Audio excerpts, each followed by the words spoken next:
Hello, hello.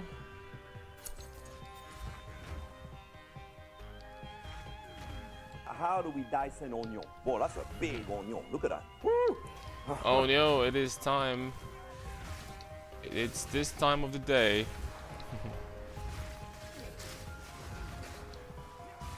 It's time for some Path of Exile discussion and gameplay. And I'm so depressed. Yeah, buddy! Wait! Yep! Yep. Boo! Yep! I'm so depressed in League. So depressed in League, I'm playing Nasus Jungle, PoE Gaming, that's right. Nasus Jungle, oof. Unless you're a good jungler, unless you know what you're doing, I would be very, very cautious. Very cautious with that pick, my friend. Although, I have to admit that probably since they put out like Nasus Jungle in Pro, I'm going to assume that more and more people will try to, give it a shot. And something tells me that, something tells me that people will not be happy about this.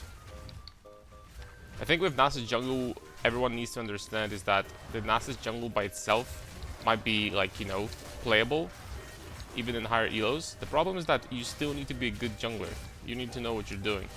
So, if someone that has never touched jungle at all in their lives just goes straight up Nasus Jungle in ranked or something,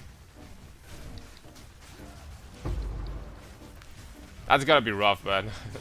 That's gotta be some rough experience for you and for the teammates. What's your next warrior project? I think we're going to be doing something with mana stacking,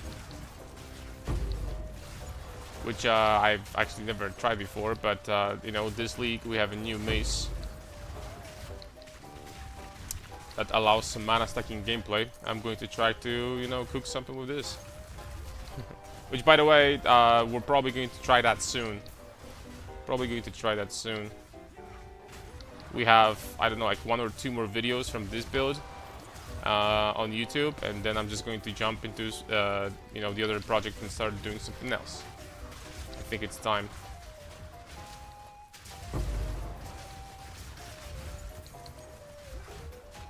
This character, long story short, worked exceptionally well. I'm very, very happy with how it turned out. Okay, I have no idea where this boss is, by the way. Just got healed to full.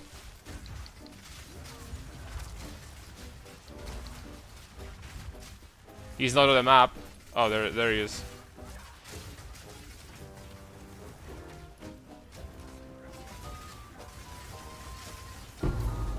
Got him, boys, got him. Sub Hlebsek, sub Dobry, Call Drinker, Path Tourist, and Nikita, I think. No, sorry. Violin? Sorry, I don't remember. Hey boss, what do you think about the support gem, Volcanic Eruption? Is that maybe some benefit to use it for? Volcanic Eruption? Unfortunately, I don't think that you can do anything with Volcanic Eruption, really. The skill itself doesn't do any damage. It does way less than the Molten Projectiles. The support is very, very weak. I don't know, it might proc the projectiles also, like the projectiles from the support might proc the projectiles from Molten Shower. That being said, what's the point? I mean, I'm proccing them all the freaking time anyway. So, how much regen do you have? Well, near monsters, I have 520, excuse me. About 12% per second. Which is very nice. Very nice. Impressive, very nice. As those lucky viewers are in the same room with us. 9,904 hours after of ritual. Yeah, I saw on Discord. Congratulations, man. It's some big money right there. Unless you're gonna use it yourself. It's still great.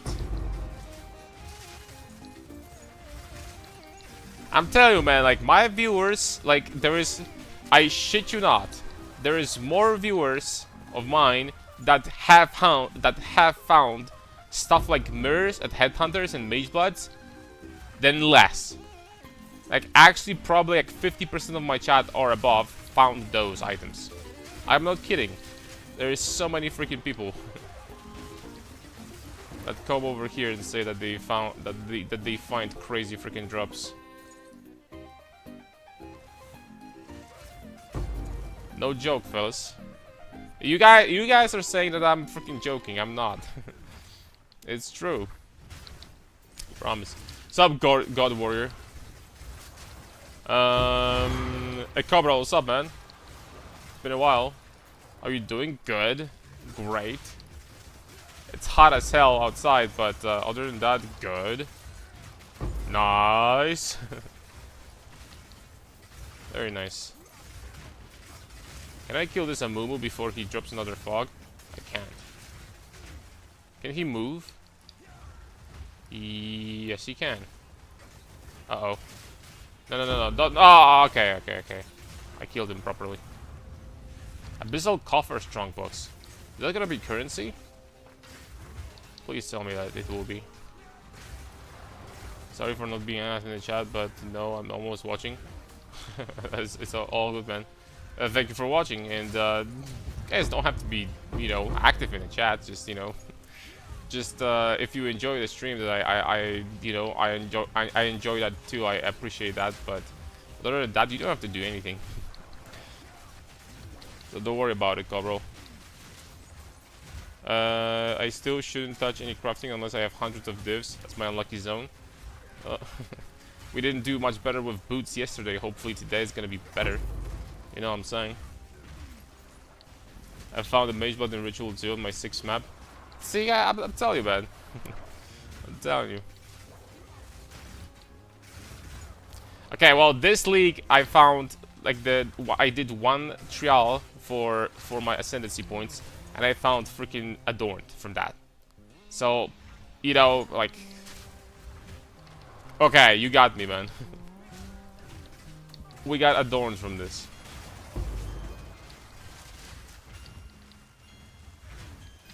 This drop so far is 90 All-Stat Astromantis. Oh, that's...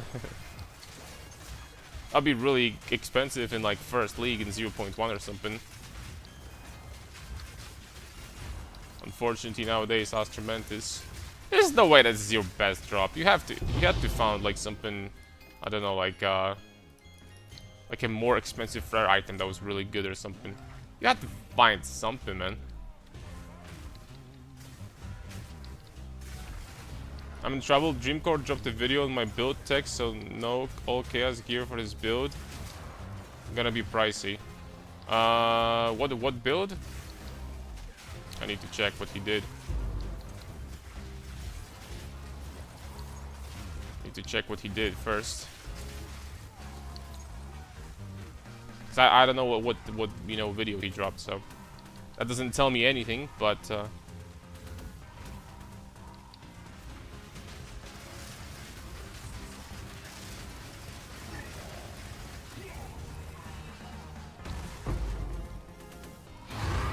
plus C. Okay. Any other skill we could use instead of Leap Slam for clear? You could use any skill you want. Like, literally. Any skill is going to be fine. As long as you feel good using it. Well, the other option that would be, like, pretty popular, I guess, would be Stampede. Used by many people. Personally, I think that Stampede sucks ass. You get blocked all the time, but you know, people use it, and they're not complaining. Hold up, runes. What was the thing that I just found? I don't remember, man. But it was apparently relatively expensive, they said. Okay, so not this one.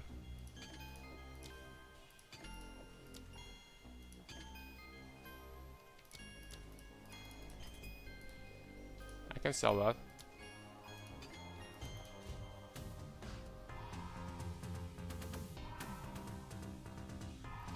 Okay, whatever. No, I need to check. I need to check all these idols because some of them could be actually pretty powerful. Some of them could be pretty useful. All right, what do we got here? Tier 1 soldier cuirass. Tier 1 armor. Okay, we got tier 2 this. We got frick me. I think it's dead. I mean, I can give it a try, but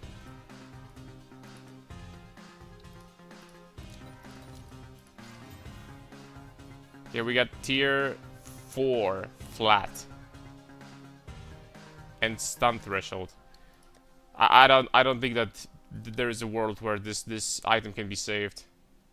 Not gonna lie, unless we hit like T1 hybrid or something, and maybe I could sell it for like 2 divs, but. Active, no clue about PoE. Maybe I should start playing. Consider how many drops I already from your streams. Just you should start playing if you find the game fun, right? I think that the game is great. So, regarding the recovery rate, does it really give you so much damage increase? Have you tested in practice as well? Regarding the recovery rate, the cooldown, does it really give you much damage increase? Single target, huge damage boost. Single target, massive, absolutely massive. Chayula Brutus. Man, everyone is freaking running Brutus. I'm curious at this point how much would be like a 2-socket Brutus, you know? There's one listed for 50 divines. Man, these 2-socket Brutuses. What's up, Sabo? Like, wait! Yo, buddy, what's up, Yonko? I only crafted 19 divine armor, not really good drops so far. Crafted 2 really good amulets also, one with your guide. Perfect. Finally, my knowledge was a benefit for someone. Someone benefited from me being a nerd, freaking spamming Path of Exile every day. All right, this is actually a decent amount of armor. Unfortunately, both of these suffixes are freaking dead, so I don't know what to do with this. Yeah, there is not much we can do about that. I don't know, maybe it's gonna sell for like 30 results or something, but that's about it. RIP. Wondering how the amulet interaction works. Do I need to get extra spirit to make use of the charges? No, you don't need extra spirit. You put it on and you start generating charges. And use every 5 seconds. And you generate charges based off the skill requirements that you use. So if you use if you use strength skills and strength supports mostly, you'll be getting mostly endurance charges, right? It depends on the color, basically. We need to keep on going there. We have Castaway, Fracture Lake, and Megaliths. All 3 of these unique mobs suck ass, but we have to do it, I guess. What's up, Larison? How's League treating ya? Very nice. We're already sitting on Mageblood, so you know we got Mageblood basically after a week. We basically had Mageblood after a week of playing. So very good. And how about you? Farmed it or yeah? Me finding a Mageblood? Are you crazy? It's never gonna happen. Maybe in 10 years. Your plans for equipment change once you finish with boots. You said Mageblood gives huge window for changes. I could start legitimately crafting breach rings with 65% quality with like double attributes. So like double strength and all attribute breach rings, for example. Additionally, there is a Grip of Kulamak unique ring, which doesn't give you resistances, but that wouldn't be a problem. But instead gives you crazy good amount of stats if you're gonna find a good one. So that's an option. There's plenty of options to choose from to make to push the build further and further. Plenty of options.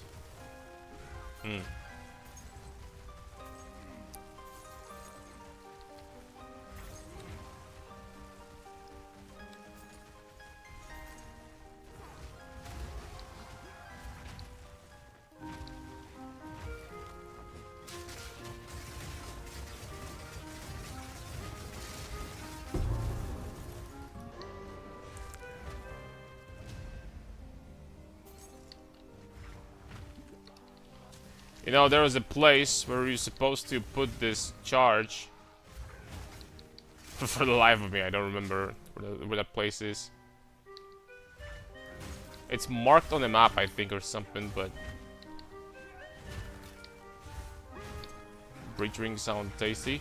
Like 65 quality, you could legitimately get like 70 strength breach rings. With strength and all attributes at the same time. You could also get some insane amount of flat fire damage on those. Which potentially could be even better. Because you can get 2 fire prefixes. So could potentially for damage, I think these would be even better. But, you know, good freaking luck getting that. Crafting something like this is going to be... Ooh, that's gonna be rough. Alright, I don't know how to find that thing. Unfortunately. But hold up, do I need to, like, do these... Release those spirits on the sides first?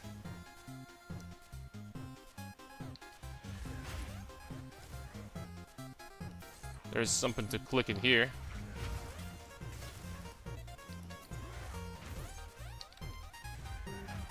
Yeah, I think I need to, like, go to the, you know, all 4 sides of the map first. On the helmet, you want 5 less surrounded? No, 4. 4 is enough. The helmet got nerfed a long time ago, and with 5, you basically used to have the surround condition always up. It's not a thing anymore. You can only have 4, and then you need like 1 monster next to you. 1 monster nearby in order to activate the buff. So, alright, I clicked all the things.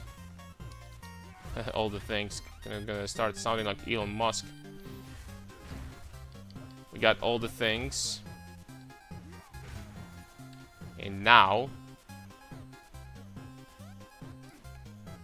Okay, I'm assuming that this is what they were talking about. This place right here.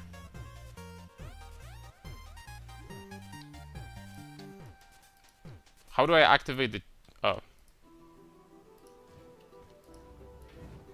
It's in my inventory. Fair enough. Okay, and that was 200,000 gold. I've never seen anything more useless.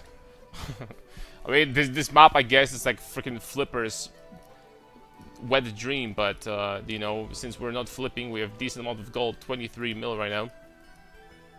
It's not super useful, not gonna lie. Not super useful for me.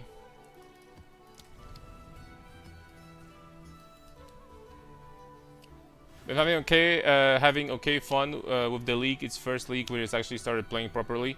Yeah, this league is really fun in the way that there's so much content to do, right? Like, you know, it's crazy amount of content that they added, you know, in 5 months. That's ridiculous.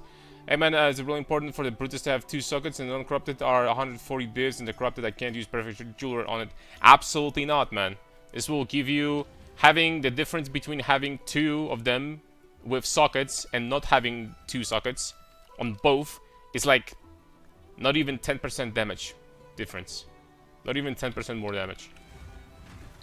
It's like 8% damage I'm getting from that. So it's absolutely not mandatory. It's something you should do much later, right? Don't worry about it. Much later, like when you have like a lot of currency, you have nothing to do with the currency anymore, then this is when you do it. Lightweight! Lightweight! Let's go, man. The first lightweight of today.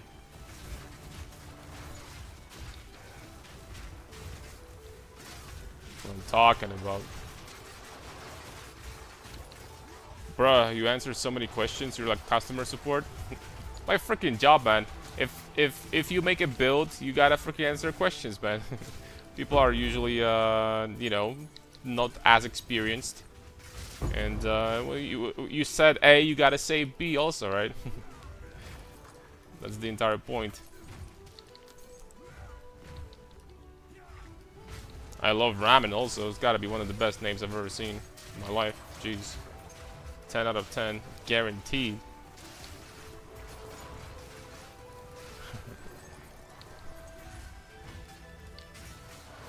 Oh, sorry. Let me read. Always hated the multi-button type of clear gameplay. This is firstly when I found something I liked. That's you found the right place because I typically don't do builds that require multiple buttons to press. So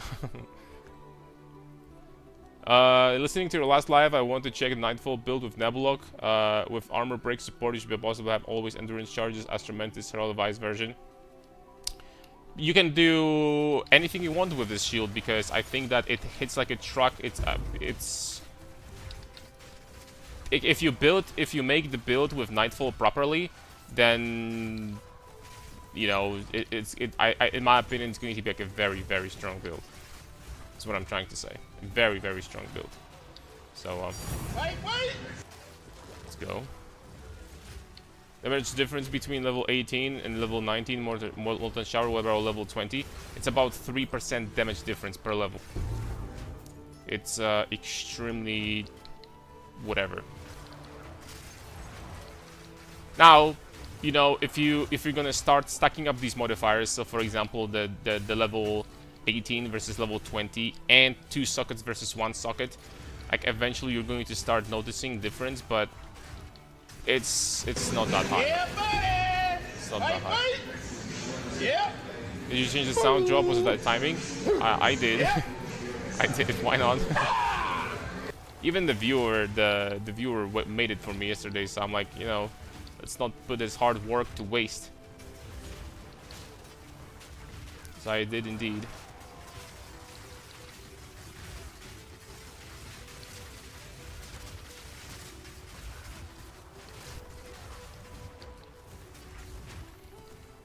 If you sell Brutus, does the 6 link come with it? Yes. You can even check on trade which ones are 6 links and which ones are not.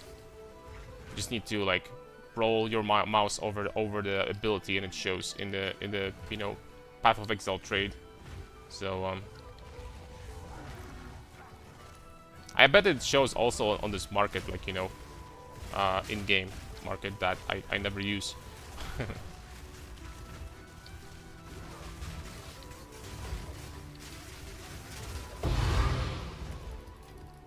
Stone Charmer, we got stoned. No, hopefully not. I take it back.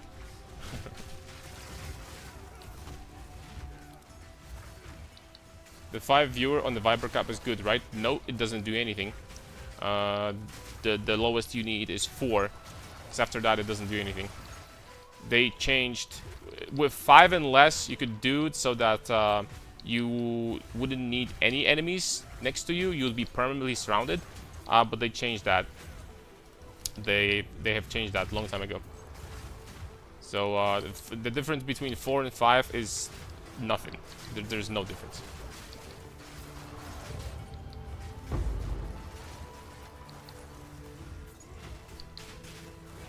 I have that one.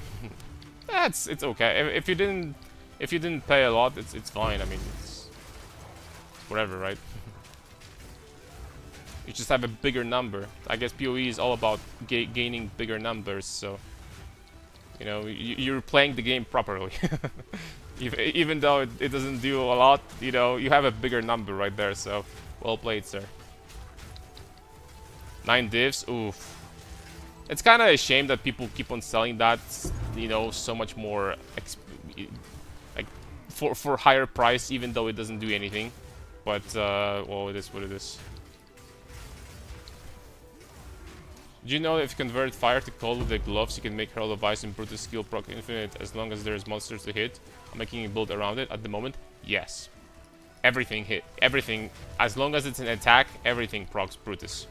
So you can... There's absolutely infinite way of building Brutus. If you want to, you can even convert everything to lightning damage with the gloves as well.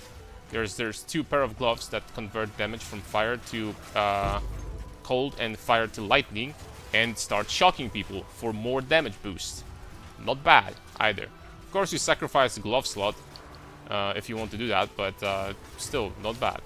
If you invest into some shock magnitude at this point, That's a freaking substantial amount of damage extra you're gonna get. So, well, I've been here before, been watching you when you played Torchlight Infinite. Oh, I remember, I think. Because, you know, I had like only like 10 people watching a Torchlight, so... I switched to Nightfall and it's cracked. I think, like, legitimately, like, GG did such a great job with those new items. Oh! All of them are freaking amazing. Legitimately, all of them. Like legit. Like, the Nightfall hits like a freaking truck. I legitimately think that this shield is gonna get nerfed next patch. It hits too hard. This is too freaking hard, man. This hits way too freaking hard. Like, it's not just a little bit too hard. It hits way too freaking hard. So I don't think this shit is gonna stay in the game. Not gonna lie. Then you have what? Then you have Brutus. Feels freaking amazing. Definitely, you know, like one of the most smooth warrior builds I made. Super tanky, super good damage. You know, it's a warrior, so it's not like super fast as always, but it was never about the speed, boys. It was about the beefiness. Lightweight. It was about the beefiness and damage. So, and you know, how many builds can say that they generate 100 balls per second? You know what I'm saying? That's a lot of balls right there. We ballin'. We ballin' big time.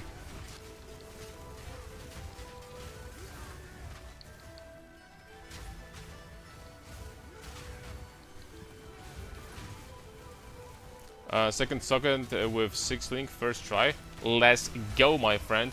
Man, like, I wonder if I want to... What do you guys think? Do we actually want to corrupt these? Because they're still uncorrupted. They're perfect. Level 20 Molten Shower, 2 socket Brutuses. The stats could be a little bit higher. The strength is like not perfect, but it's just like whatever, right? I'm not balls with Mandarin key. It's fair enough. Can I corrupt a third socket and uncorrupted 2 socket Brutus? You can, but I wish you luck with that. Yes, you can. I mean, you have 25% chance, so I guess it's not impossible.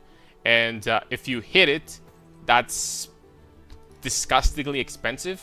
So that's like really expensive. On paper, the only thing that would be bad that would happen if I corrupted these is we could lose added attack fire damage, right? And that would actually break them. But other than that, it's actually a pretty high chance that we would succeed doing something useful with these. So I really don't know if I want to do that right now. I think I'm just gonna keep them. I think I'm just gonna keep them for now. Oh, 11 exalted orbs for that? Oh yeah. This league is amazing if you don't count the bugs and DCs. Yeah, there's so much content. When it comes to bugs and DCs, bugs, sure. DCs, I have to say that after the hot fixes, they fixed the instant crashes. I don't have any DCs anymore, which is nice. I mean, you're talking about DCs. This is not the same time as a crash, so I guess fair enough. Yo, Notorious, thank you very much for Prime. Thank you. Much love, my friend. Thank you for support. Oh! Aren't these level 19 spirit gems worth something? I'm gonna click this thing.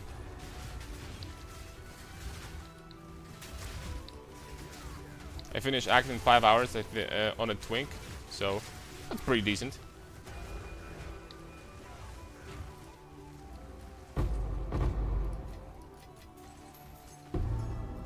Wait, it doesn't even show? There's no way that this is worthless. Like, yeah, it's like 20. I'm gonna check, man. Like, I'm actually curious. I guess there's a lot of them spawning from these things. From the expedition.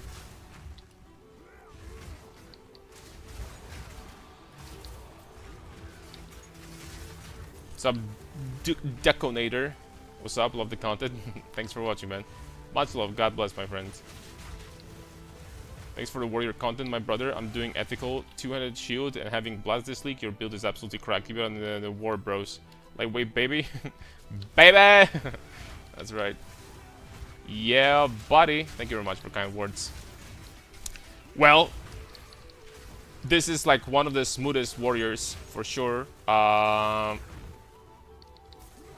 But I still am kind of curious how much armor you could actually push on a like pure armor stacker.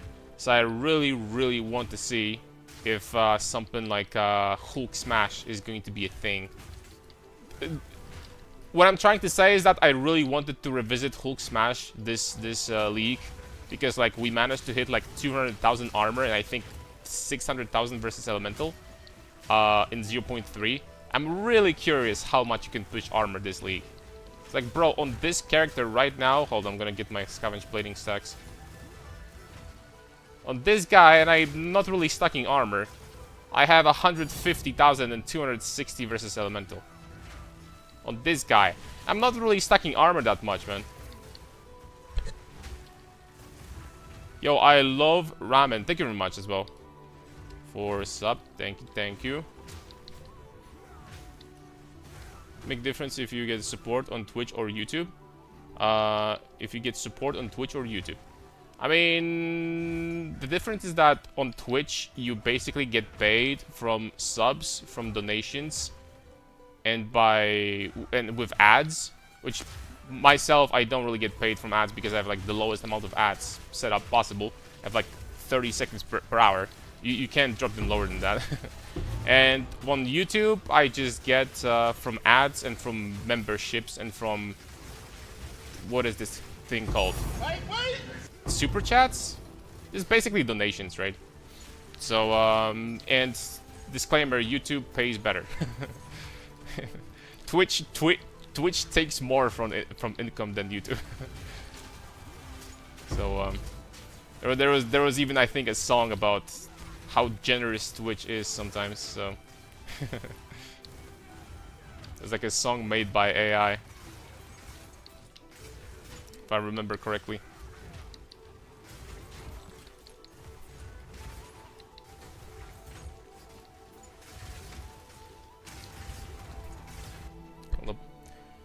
With the same build with full conversion to lightning, it was more wise to get the Defy skill gem due to Constrictor command giving higher DPS. It doesn't really matter if you are doing fire damage or lightning damage. It only matters like the values, like the basic, like the window of your damage, right? Lightning typically does very little minimum damage and very high, like, you know, maximum. That being said, if you're converting it from fire, then that doesn't apply, because you're just converting your damage, right? You were doing fire before, so your damage window is not that big. It's like 5 to 10 per strength. So I would say that Defy is probably not going to be that great. I would need to do some math, but I don't think that Defy is going to be more damage than a regular support. I don't think it's going to be. I have a support gem over here. Let's check it out. Defy 2. So insufficient mana, that doesn't like, apply, and you just get lucky damage. I don't think that lucky damage is going to be more damage than the support with this build. Even if you convert to lightning, it doesn't matter.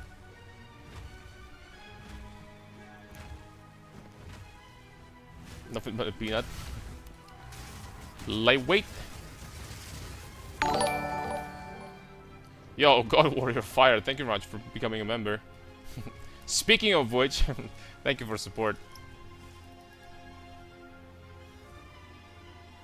Thank you very much. Corrupted both then changed. The other one is now 6% chance to increased added fire per strength. Still suck it though. Yeah, it's either the corruption, the Vol orbs have 4 outcomes. Number 1, nothing changes. Number 2, wait, 4 outcomes? Number 2, you get a socket. Number 3, you change the values of you know, the rolls. And number 4, I don't freaking remember. Maybe it's 3. Gotta check. Gotta check out of curiosity. Let me see.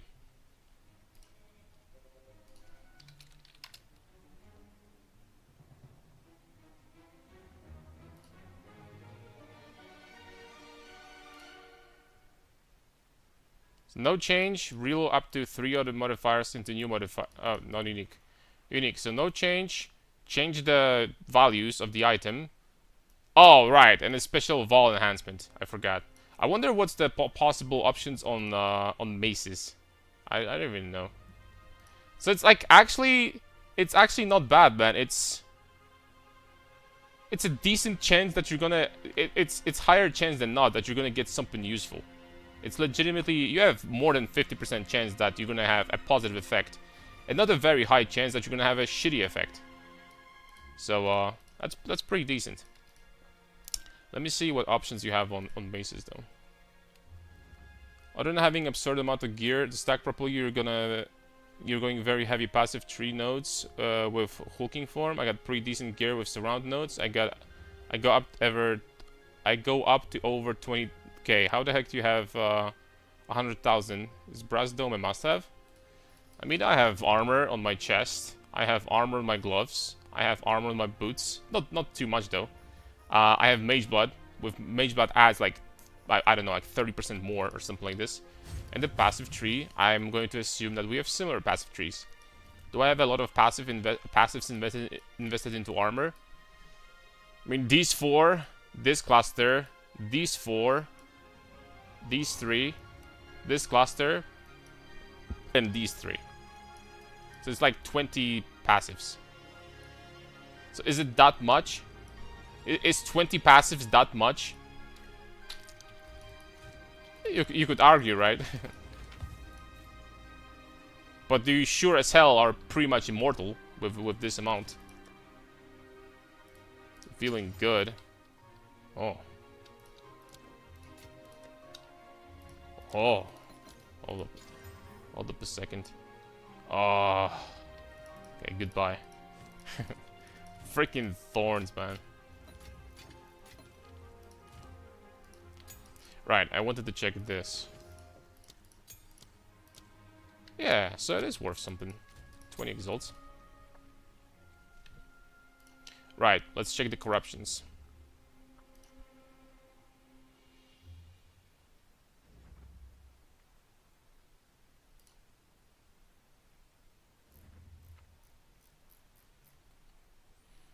So you can get, this is useless, all of these are, well, this is... Okay, so it's very unlikely that you're gonna get something good. This one would be okay. And this one would be okay. And these two would be okay. So I guess, yeah. It's not, the corruptions are not the best here. Not the best for sure. Wait, hold on a second. There is an omen. It's not called an omen, it's called a idol. I wonder how expensive this thing is. Idol, it's called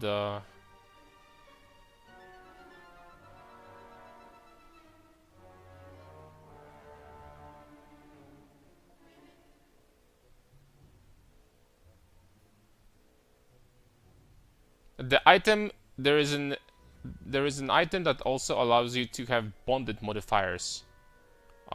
If you put it in there. I don't remember if it's called an idol or something else. Bonded.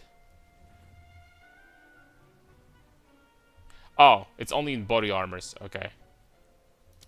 It's only in body armors, dude. How much is that? It's not expensive.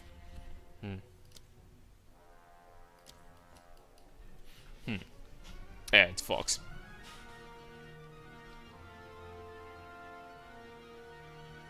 So here's a YouTube support, you get more from here. Thank you very much, man. You didn't even take the specific armor to LA armor nodes? Yeah, because I thought that this is unnecessary. If I wanted to, I could redesign the tree for example, hardcore, and drop the damage and the cooldown. The damage is already so freaking high for a single target, right? So I could drop the weapon sets and like add passives here, here, and here. And that would be so much. I can show you in POB, guys. I can show you in POB how much armor you could get on this guy.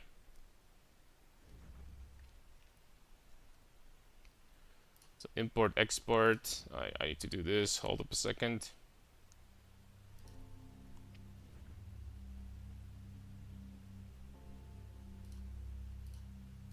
Okay.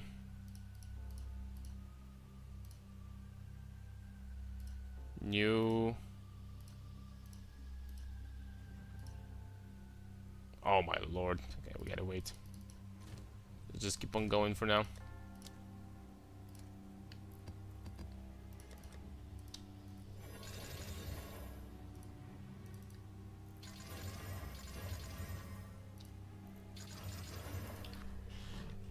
Man, it's so hot in here today.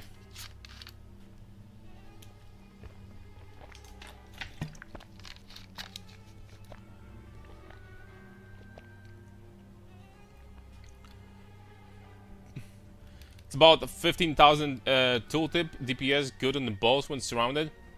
Tooltip doesn't tell me anything. Like, for example, tooltips are so deceitful in this game. I have 7k tooltip on my Molten Shower. And I guarantee you guys that I have probably more damage than like 99% of you in the chat.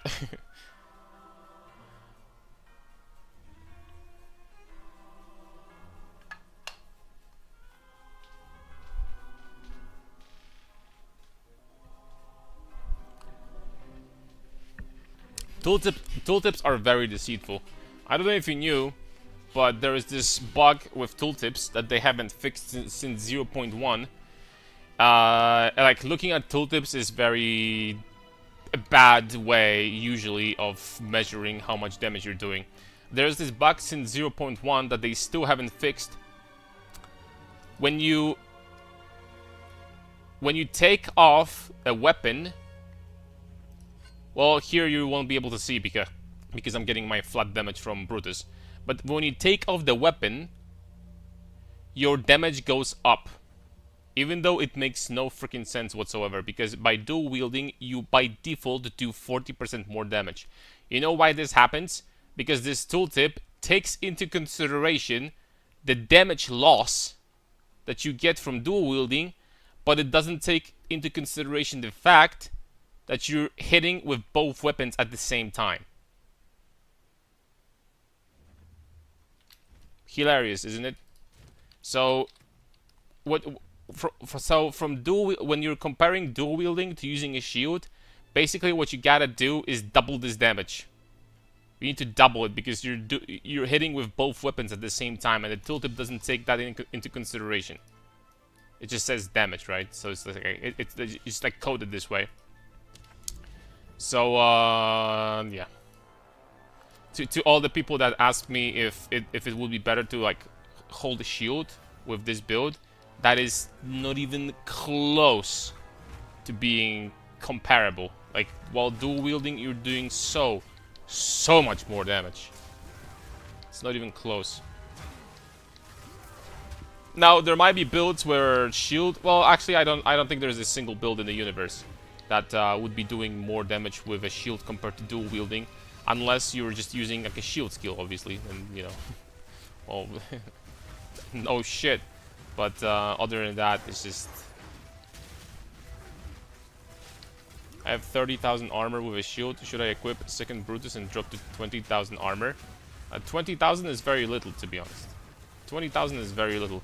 You get that much armor with like almost no investment to armor, like at all. Unless you're like, you know, playing SSF or something like this. I don't know what you're playing, but this is very, very tiny amount of armor.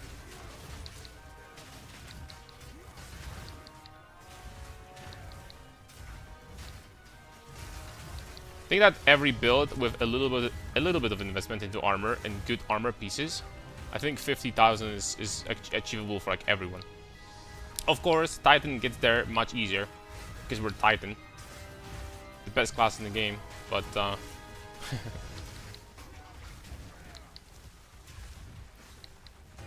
20k armor is like 100 kilos bench, very easy weight, lightweight. That's right, pretty much, man.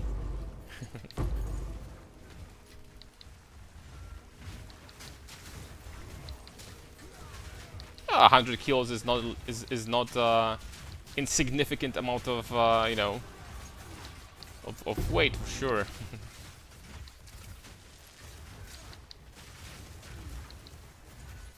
For most people, hitting 100 is already like, you know, it's definitely above average.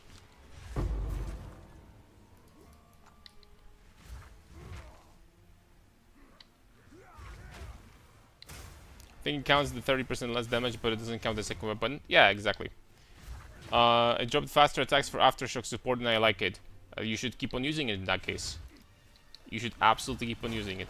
You know, I always tell people and everyone that guides are great for newer players to like to copy to the point, so that they, you know, have good experience with the game.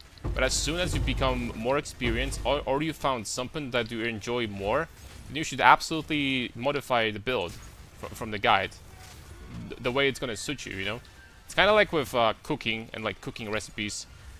You should probably like follow the recipe at least once to see how it tastes, and then modify it to your own, like, you know, liking, and see if you're gonna like it better. So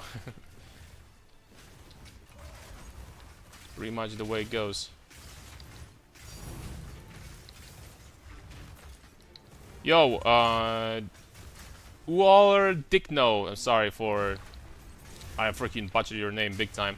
Thank you very much for 2 gifted subs, man. Much love, and God bless, my friend.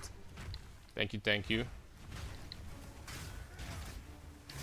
40,000 armor on Smith feels good. Ah, because Smith has mini Cloak of Flame. That completely changes everything. Smith doesn't need as much armor because Cloak of Flame is going to help drastically. If you on Smith, and you probably are, by the way, if you're on Smith getting this cluster with this, which you once again probably are, then you have 30% physical damage taken as fire. That changes the formula, like that makes it like much better for the mitigation, and it's like you're not gonna need as much armor to like basically mitigate even very big physical hits very easily. So that's like huge difference. That's why Freddy Fazbear, the build I made in 0.4, the bear build, didn't have like that much armor, but it was still taking no damage from physical damage because we were doing almost pure conversion with Cloak of Flame. It was very powerful, very strong defensively.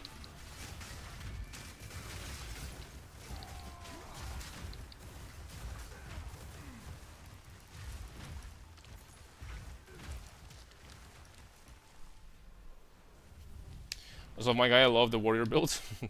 Thank you, thank you. My armor goes to 40k while surrounded. That's why, that's with the shield though. You know, I think that while armor is important, what is a stat that people neglect sometimes? They get into my YouTube and they say, you know, oh, like I have similar amount of armor and I feel really squishy. It's because they're neglecting their armor applied to elemental stat completely. And this is very important because at the end of the day, more hits in this game is going to be taken from elemental than physical. On top of that, in most of your map mods, you're going to see stuff like minus res and extra damage as lightning, cold, fire, whatever. So having both of those like supplement each other. Because the higher your armor goes, the higher your armor versus elemental becomes simultaneously. So it's important to like invest in both of them to like for the build to feel really tanky and really good. Lightweight. Lightweight. If you neglect one of those, then it's gonna feel like shit, and you're gonna have like angry redditors coming over and saying that, oh, the armor is useless. I have 2 million armor, dude, and I am still dying, man. Armor is so bad, dude. That's what happens, man. They just don't understand the mechanics. Armor to chaos also, yeah. Smith defensively is like so powerful. He gets like immunity damaging elements on a single freaking point, which is nuts. He gets immunity to chaos damage basically on a single point, which is also freaking nuts, because he's immune to poison at this point. So like the chaos damage doesn't do any. Like, he has CI in 2 points, literally CI in 2 points, right? It's freaking crazy. Then he gets like mini cloak of flame. Like defensively, Smith is like crazy, right? The only problem with Smith is that he has nothing for offense. That's the only thing that sucks.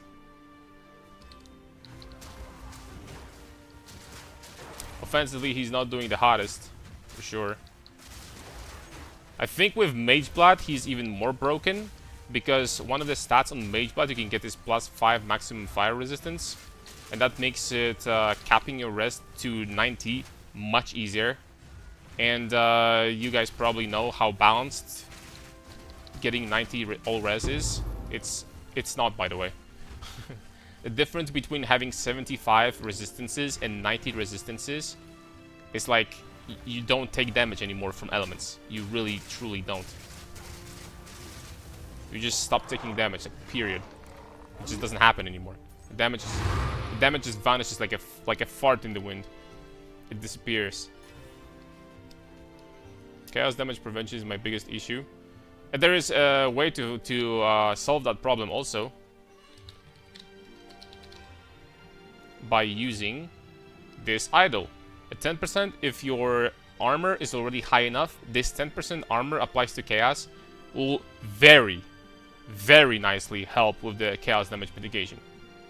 And I mean very nicely. And you just slap it in your body armor and boom.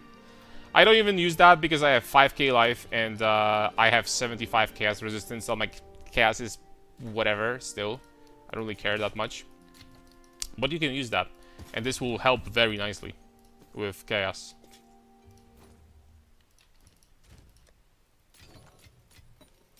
Damn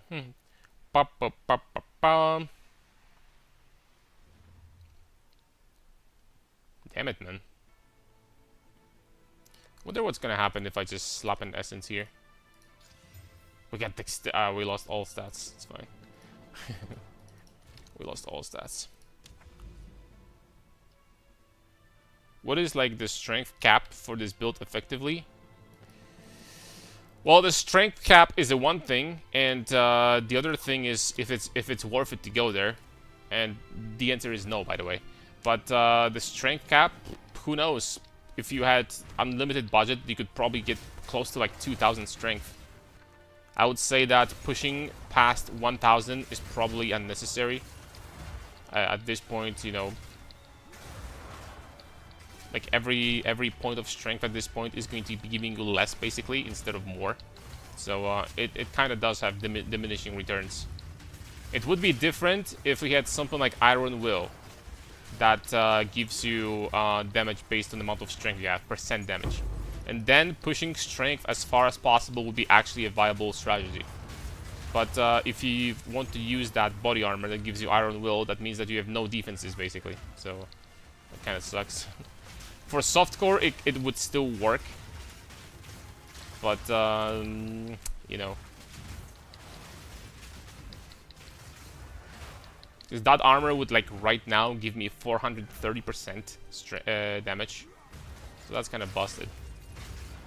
You wouldn't need to get damage from your tree. You would be just stacking armor. And literally that's it. You wouldn't need to get any damage on your tree. Which is crazy when you think about it.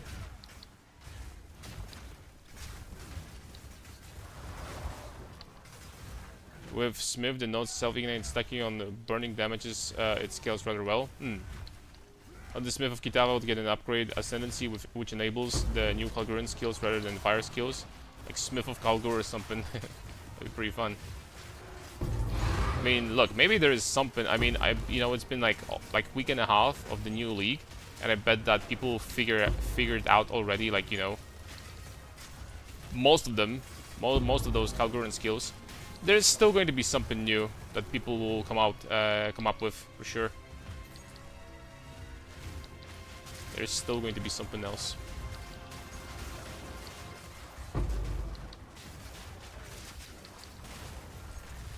And the Smith, you know.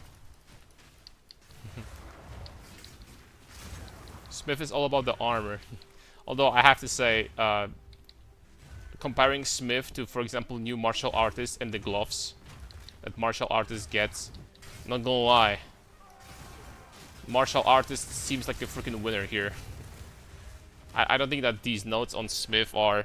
It's kind of weird because on paper, these notes look extremely powerful on Smith. But in reality, you just realize that, oh, I spent my entire ascendancy to, like, craft an armor, right? And, sure, it's freaking crazy good, but... That's entire ascendancy, man.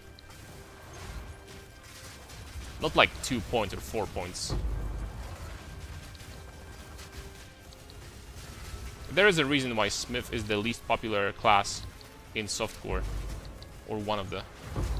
It's good for hardcore. No, I don't think that. Don't get me wrong.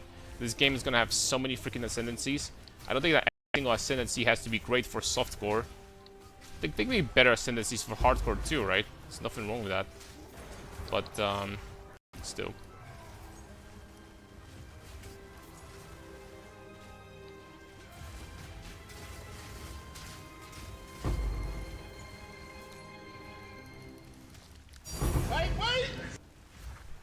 Lightweight. Let's go. Soon we're gonna get to crafting the boots. We need to finish the boots, boys. We need to finish those bad boys.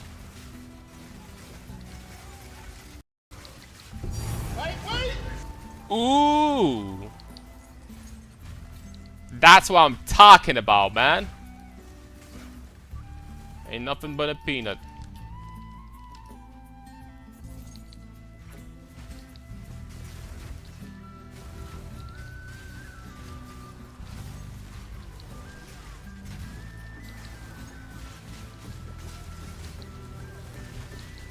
Now, when your damage on this build gets high enough so that even those stupid rogue exiles that dodge roll every 2 seconds, even those guys start dying pretty, you hit your goal. That's enough gains.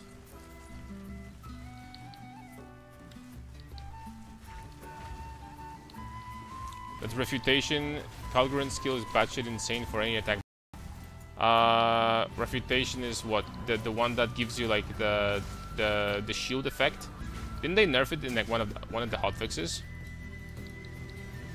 I think they might have nerfed it a little bit.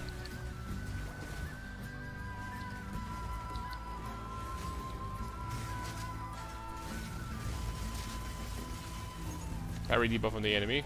Yeah. % more damage. Is that this parry debuff is for one attack, or does it have a duration? Does it last?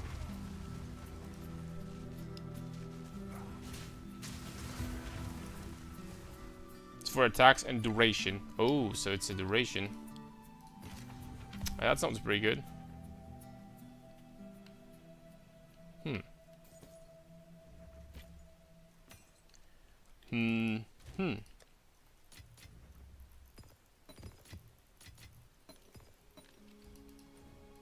Hold up a second. 3.7 seconds long. What do you have to do in order to achieve it? Do you have to, like, block a hit?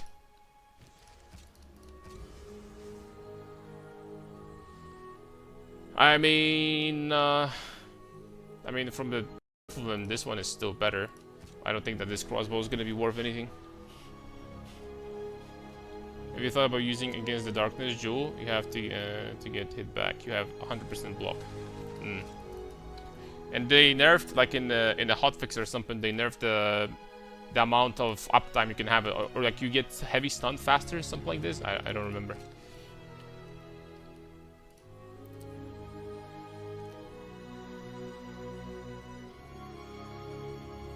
That's just not gonna happen, man. That's not gonna happen. I'm sorry. Against the darkness jewel. Yes, I thought about it. This is a good spot to put it in there. But the way I have this build set up, like I get like 27% penetration from this jewel, plus regeneration, plus very high amount of armor, plus it boosts other small nodes to give me more damage. Like increased damage is like gonna be what? 5% increased attack damage per node here. Here I get 5% armor per node. Here I get some more cooldown recovery rate. It's just like, you know, this is very, very strong. So you could use like in a spot like this and get yourself a nice 12% strength boost and like a different stat, like for example 12% damage out of this fire. This wouldn't be bad. This wouldn't be bad for sure. But this one isn't bad either, you know.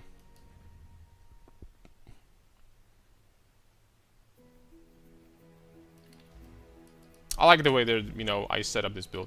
So here I have like a crazy rage regeneration. So with this one mod on this one jewel, I don't have to ever worry about rage again. It's just like, it goes up like freaking crazy fast. So also very nice. So, yep.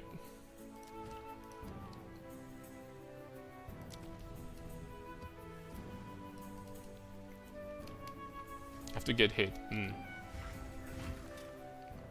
Channeling skill is a buff, you just let boss hit once. Problem is that most bosses die before they can move or do much. So I like it as a concept, as an idea. This could be good, but probably could be abused more on like lower damage builds. Builds that do shitload of damage. You know.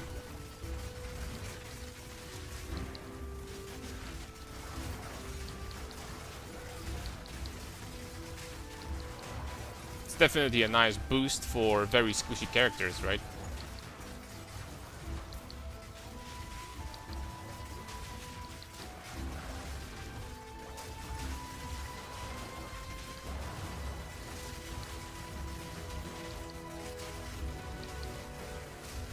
Personally, I'll pass, but the tankiness is definitely up there.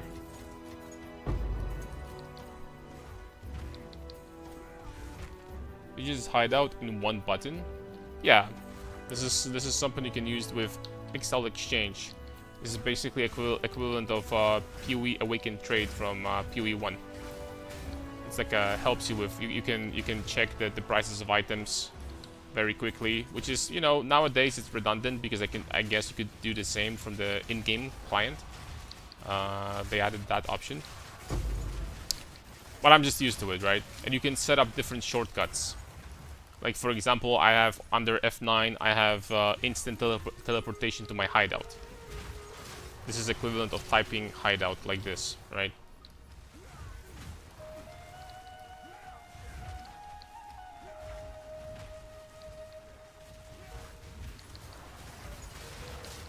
Ooh, not one but two rogue exiles in the same spot.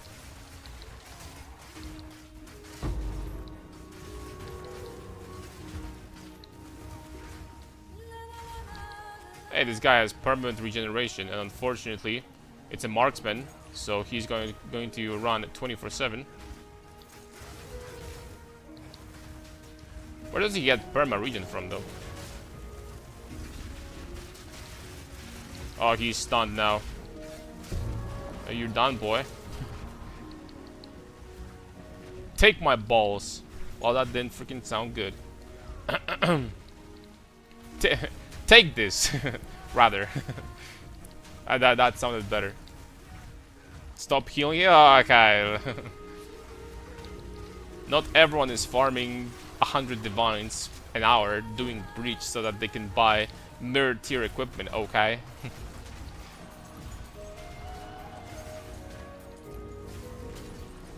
So cheeky, I can't focus.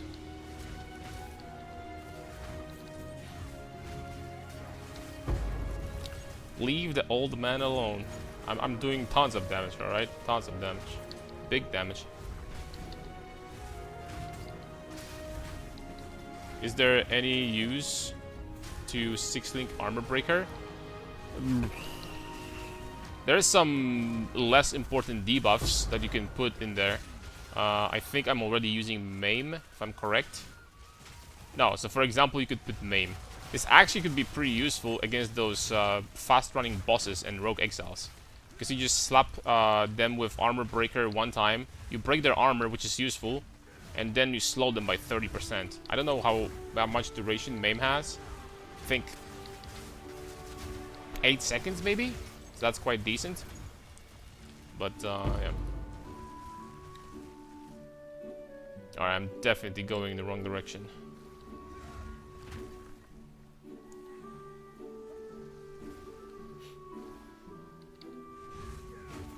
Where Nasus? What's up, Daniel? Well, Nasus is taking a nap. Nasus is on vacation. It's unfortunate that Facebreaker doesn't scale with map bosses endgame. Well, I understand why they made Facebreaker the way they did. I think they should probably give it a little bit more, but they wanted to be really cautious because, let's be honest, this is an item that you can equip since like level 1, I think, super early. And you just put this item on and basically almost half of your items, you don't have to like find upgrades ever. Because you can't use weapons and you can't use gloves anymore. You know, it's a glove slot. So like making something like that extremely strong that you just put some gloves on and there you go, you have a build. That'll be that'll be pretty strong, man, not gonna lie. But they didn't have to make them that weak on the other hand. So I agree with this. Is it bad to Runeforge Brutus weapons? No, it's good. It's very good. More fire damage. Fire damage, good. D4, bad. That's the way it goes.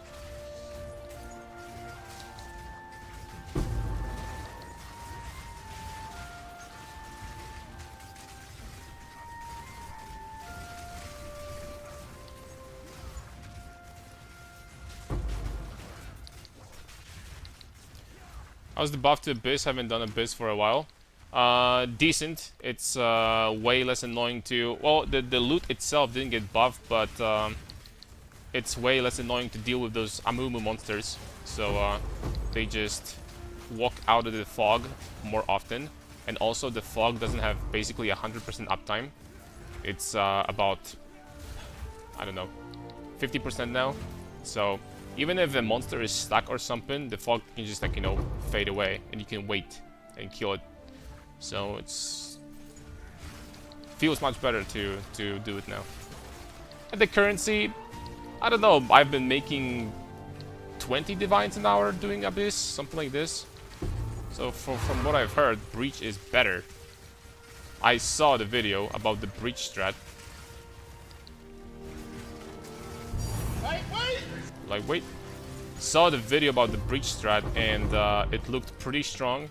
Now, I do not want to check how expensive the tablets are for this strategy now, but they're probably pretty expensive. I'm just gonna guess. I'm gonna take a wild guess. Amumu less shy now? Yeah, he walks out of the fog more often. Amumu finally is looking for some friends. Played Facebreaker though through a campaign, was nice, good damage, but maps you miss way too much damage. Yeah, because as long as it scales throughout the campaign, it's good, right? And the moment it stops scaling, it's like... You have basically like a weapon that did well. You have the damage that did well at the end of the campaign in like in early maps. And then it just like... It just stops, right? So, I bet there is a way to fix that. They could do something to like allow it to scale more. But once again, at the same time, the Facebreakers cannot be super strong. They just cannot be, because you equip one item that is dirt cheap, and you and easy to find, and you just freaking you have already 3 items equipped basically. So it cannot be like super powerful. It's just the way it is designed.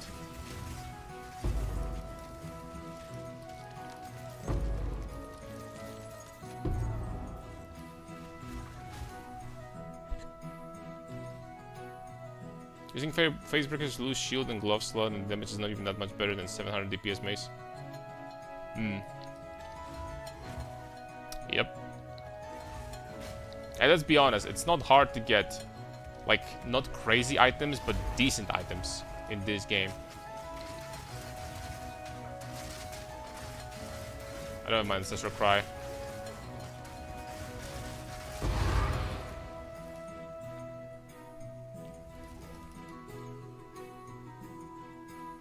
I was able to use Facebreaker until level 80, then it was very hard to scale. I had like 745 strength. The biggest pain in the ass is that you don't get strength from weapons because you can't use weapons, right? So normally on weapons you could get additional 60 strength or something, but you can't, which sucks. Tier 2 fire.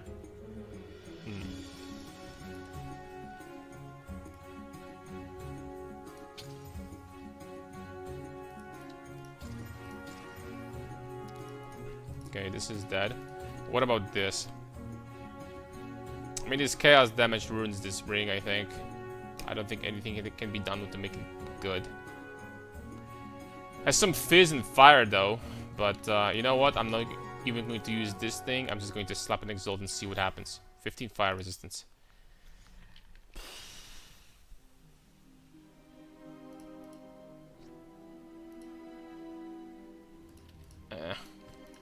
Too low.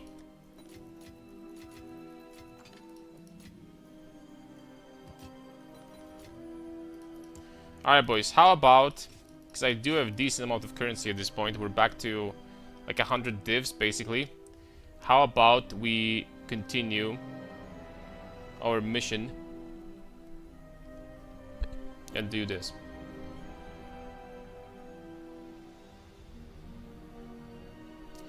At this point, not gonna lie, if I would just delete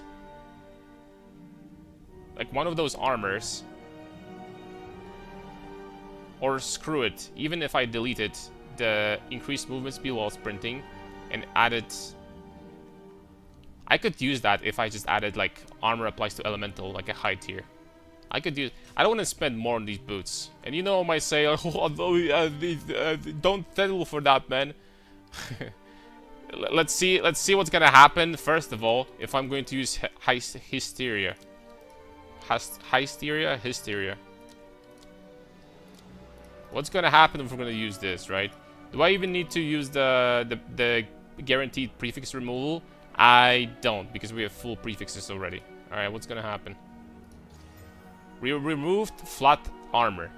That is the best thing we could have removed. I'm not gonna lie. That is actually the best thing we could have removed. I am going to lose some life, but who gives a shit? Let's be honest. When was the last time I dropped below half HP? So who cares? And at this point, we could just like do the abyss crafting. Get some ribs. And if I get armor applies to elemental, then pretty much... Oh, ha ha ha ha. It went freaking up since yesterday. But I think it's mandatory though. We kind of have to use ancient ribs with this.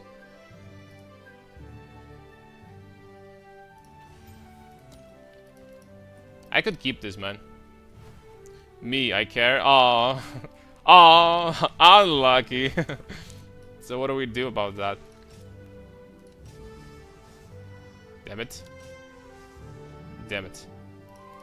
It's gonna take some time before we're gonna get like armor applies to elemental, something tells me.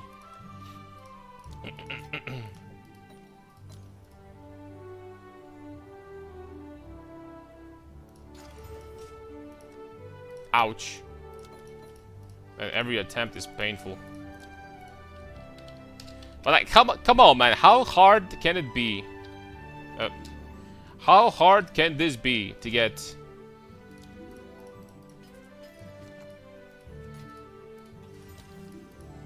To get armor applied to elemental once. It's easy. That's what I'm saying, man. How hard can this be?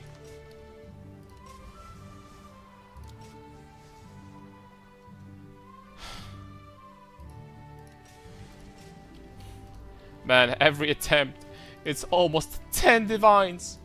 Man. Oh, we have Harurune's favorite rarity of items found though. So I mean, maybe that's the way to freaking do it. Maybe this is the thing to keep. Nah, man, I'm just gonna remove that. Light.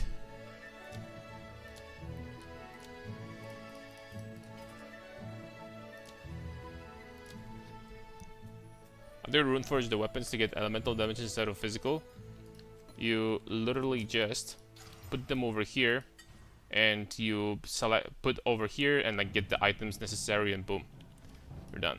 All roads lead to Magic Find.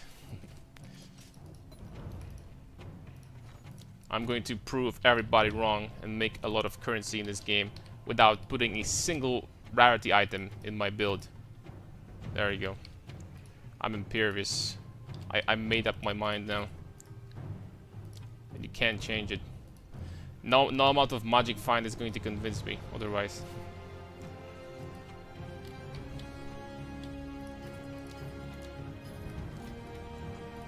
Oh, I bought this one too. It's fine. Please, man, tell me, man. Tell me we're not gonna spend like 100 divs to get armor applies to elemental. Please, corrupted blood cannot be fair. We're just not serious, man. Oh my lord. What do I even do? I kinda wanna keep on. I don't wanna spend 50 divine to like just get this one freaking stat, man. I'm gonna be serious with you.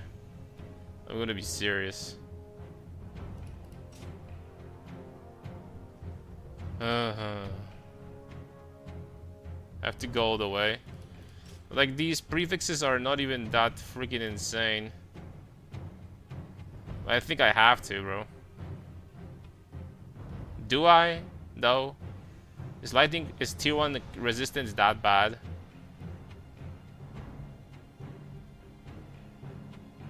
How much am I gonna lose?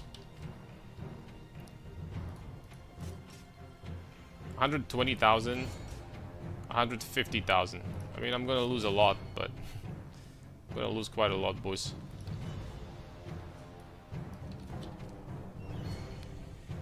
Ay.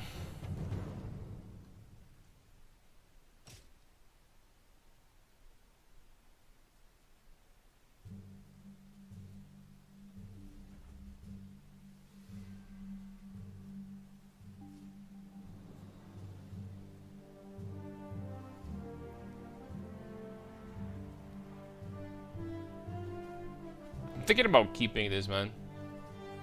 I'm serious.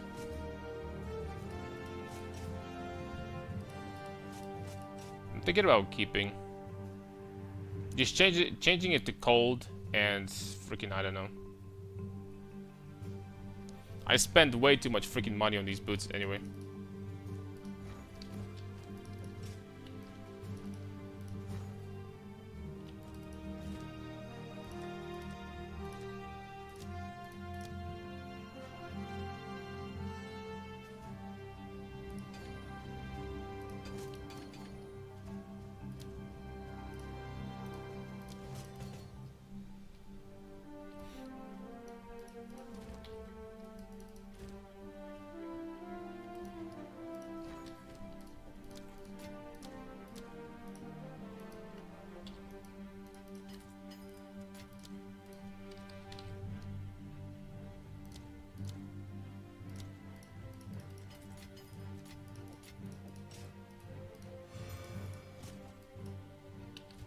I mean, it pains me, but I think this might be it. It pains me to no end. But like, spending that much freaking money just to get, like...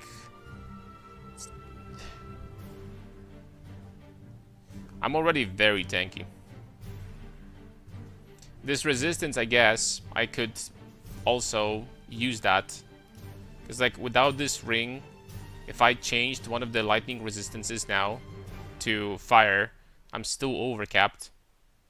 So I could legitimately just drop this straight up and get something with like strength and all attributes, higher life, something like that, you know what I'm saying?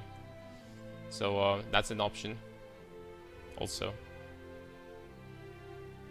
What am I overcapped on now? I'm overcapped on lightning. I could change this lightning to... I'm overcapped how much? 40%.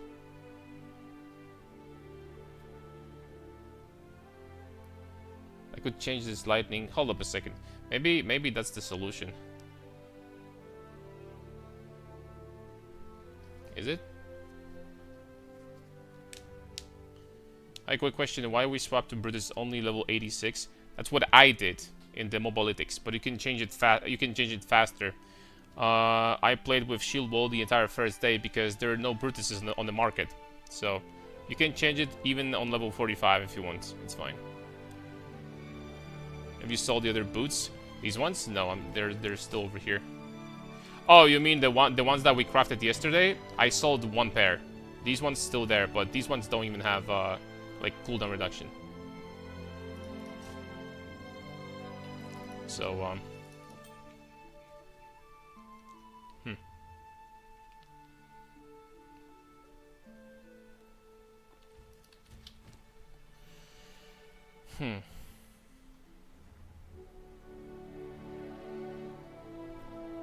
let me think.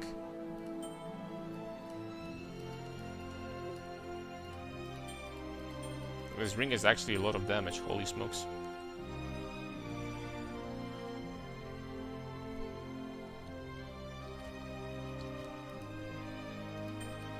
Dropping this ring, I would need to have a Giga Lightning res somewhere. Just not gonna happen.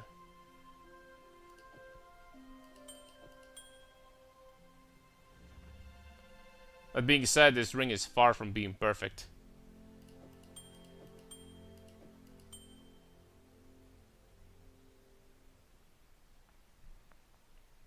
I could change this fire to lightning here.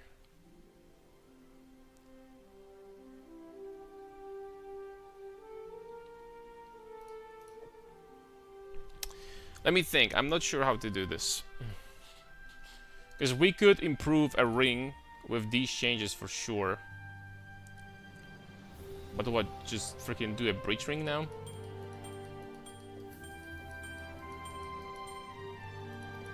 Do a breach ring with like giga damage or something?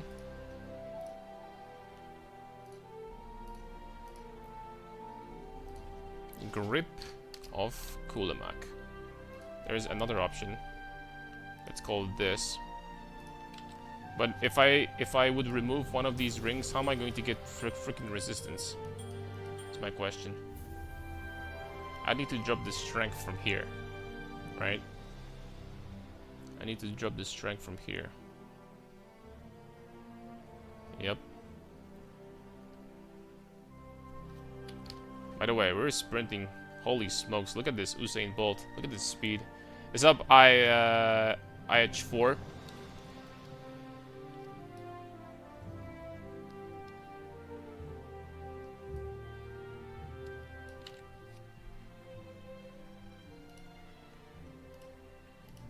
Let me see.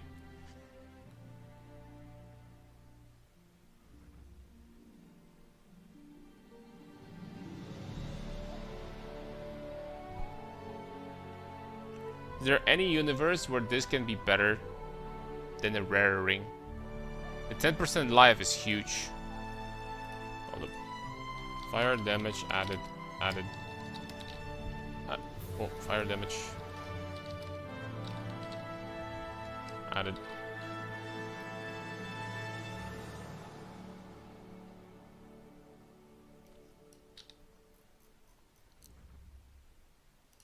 Okay, with life.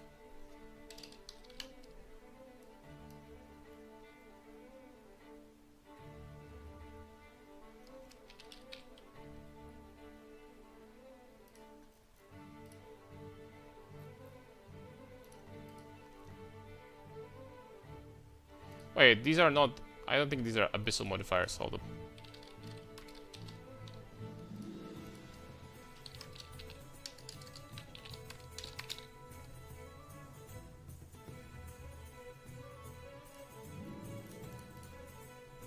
Oh yeah, they're not. This is up to 12%. This is up to 10%. What if we get strength on top of that?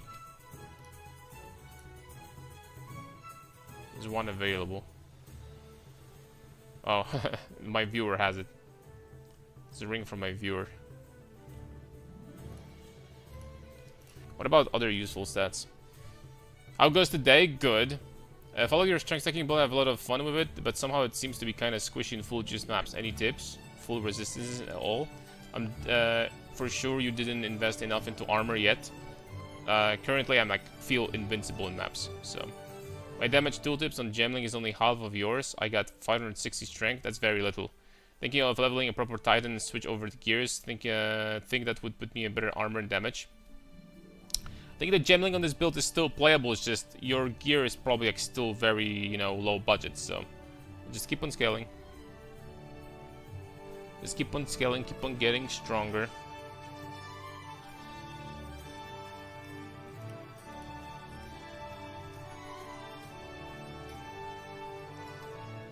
I mean, that's not gonna be better than the breach ring. There's no freaking way, man.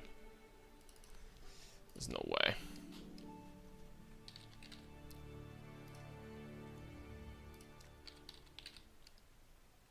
What about refined breach rings? How many of those there are? Ooh, not too many. Not too many, fellas. Not too many of those indeed.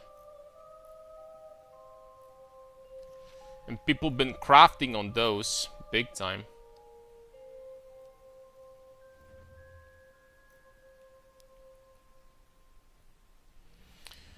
What do you need to do to like craft on the refined breach ring like this? You need to do suffixes first, right? You need to do suffixes. And then you put the prefix, the essence crafted prefix that gives you quality. Then you super max the quality, and then good freaking luck. Good luck after that, I guess. My damage tooltips on gemling also half all 45,000. How much armor you get? I need to get into the map, but without being surrounded, 90,000, 120,000 versus elemental. So pretty big numbers. Pretty decent. Okay, forgot about these refined breach rings. Let's try regular ones.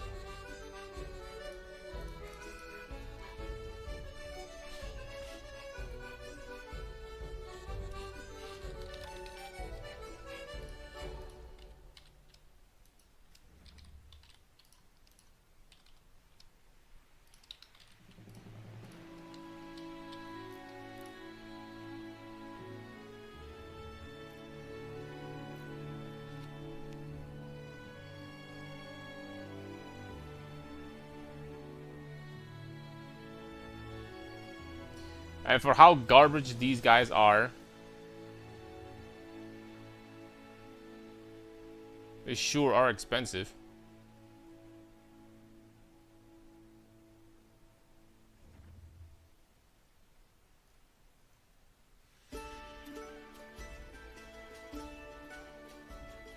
These are not good breach rings.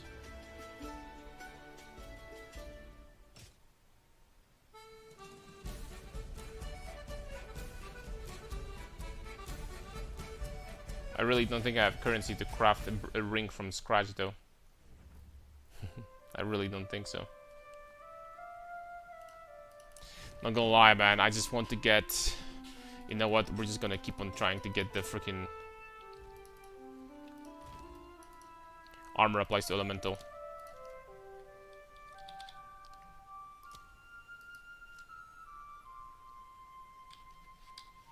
I think.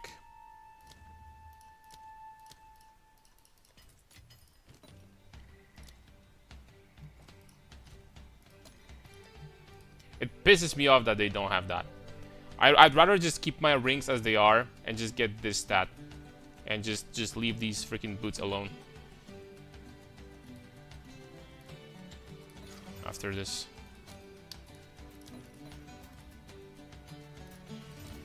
Like, come on, guys. Like, how many rerolls in a row we're not gonna get this stat? It's not that high weight. You can get it pretty easily.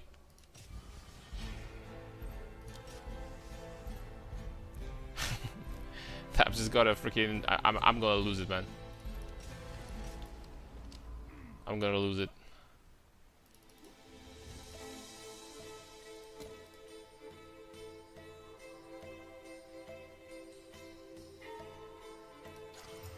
And I have to be doing ancient ribs because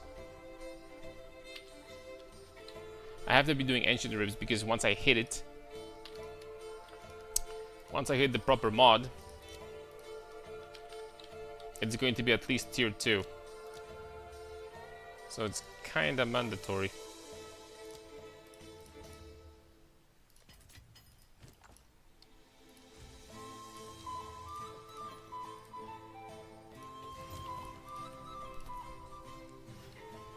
Can this version face tank Arbiter? The Arbiter of Divinity? Yes, easily. Come on, please.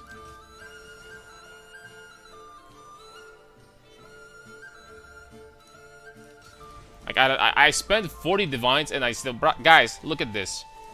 Look at this.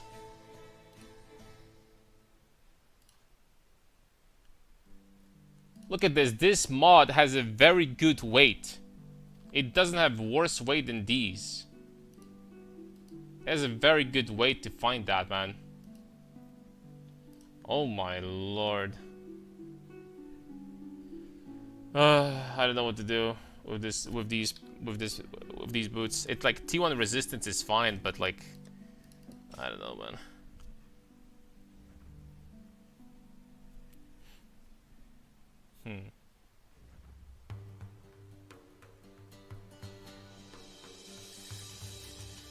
Guess we could also drop the all res from this and get like a similar topaz ring.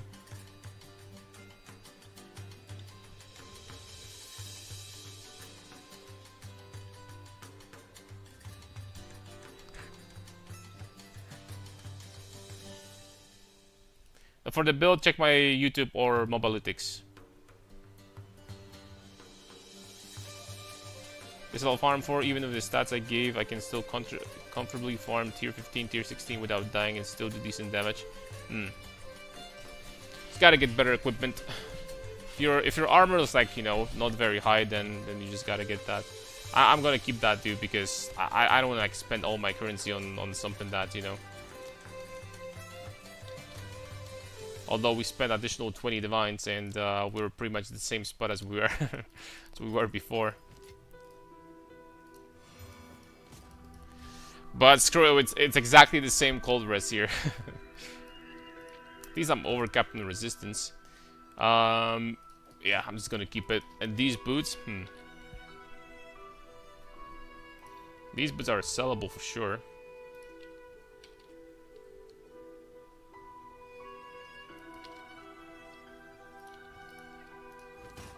And these boots are sellable for sure too. I'm gonna say 30 divs for that, dude. These are nice boots. Alright, man. And the only thing now is we need to figure out how to get a little bit more cooldown reduction, and we're basically done. Faster projectile work on lead sprinkler. It's only going to increase the spread. Unless you mean the support is not going to do anything to you, basically. It's gonna be useless. We only need to drop the cooldown to 0.10. And I know I'm very close. I know I'm very, very, very close. I just need a little bit more. What will be the easiest way of getting a tiny bit more?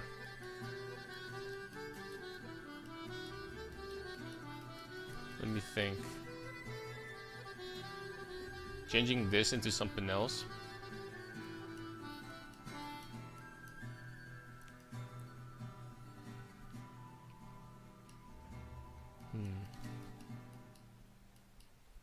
What about tanking Arbiter of Ash? I mean, Meteor is going to one-shot you, obviously. It does 100,000 damage. You need to be prepared in order to tank that. There are no builds in the game that can tank that without preparation beforehand. You need to get 90 fire res. And everything else, he doesn't do damage to you.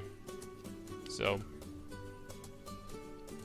And these one-shots are very easy to avoid now, also, once they fix how easy it is to like see the flame waves and stuff.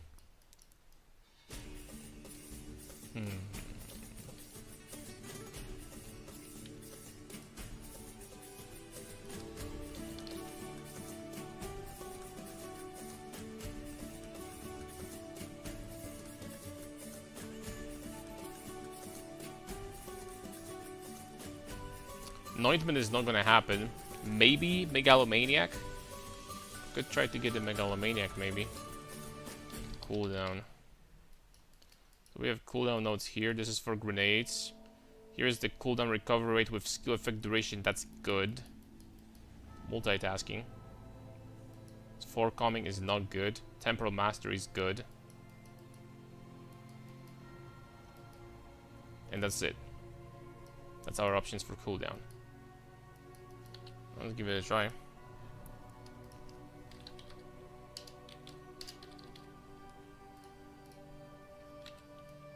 The best one probably is this. Multitasking.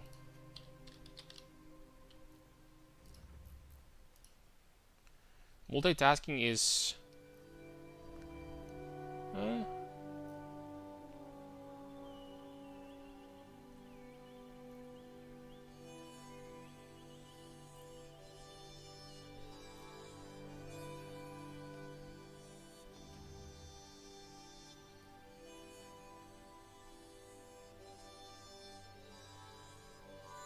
Okay. Forget about multitasking. Let's try this. Temporal Mastery. This one is actually cheaper. Ignites you cause are self-reflected back to you. Reduce magnitude. This is actually dangerous. This is actually dangerous, not gonna lie.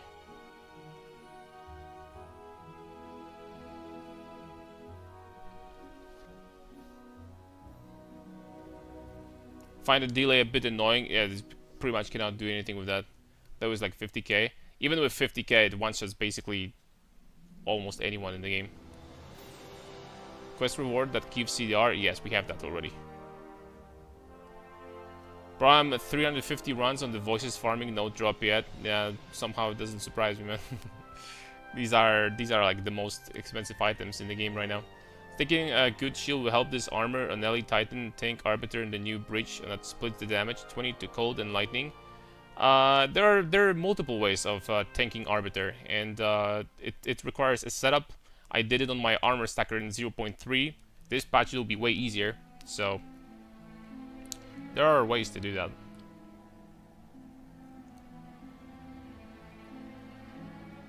Chill proof. Armor applies to cold. Reduce effect of chill.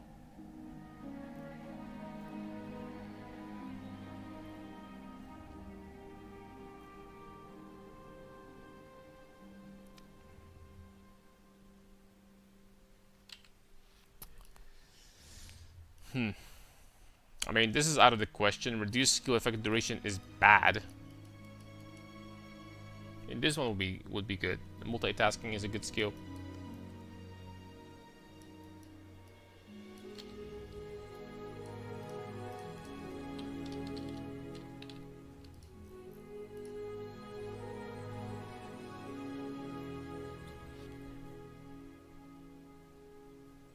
Is there anything here that is like at least not ass? Parry, faster start of energy shield recharge. That doesn't do anything.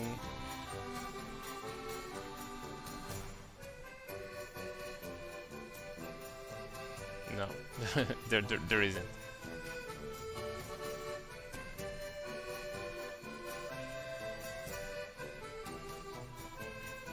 There is not.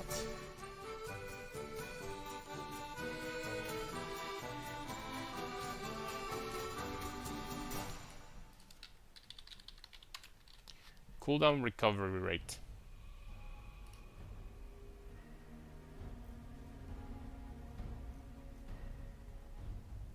So you can find it on the grip on Kulamak also. I think that's also a decent amount.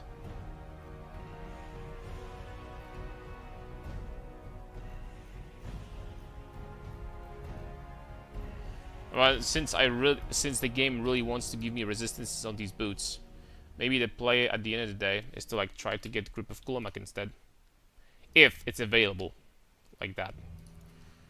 Cool down allies. I do believe this is the mod that rolls on ES. This is up to 14%. That's decent. And then we would need maximum life. And we would need damage fire. Is Grip of Kulamak like that available? It is. It costs 1 divine. And also, you and allies in your presence increased attacks. Okay, man, I'm buying that.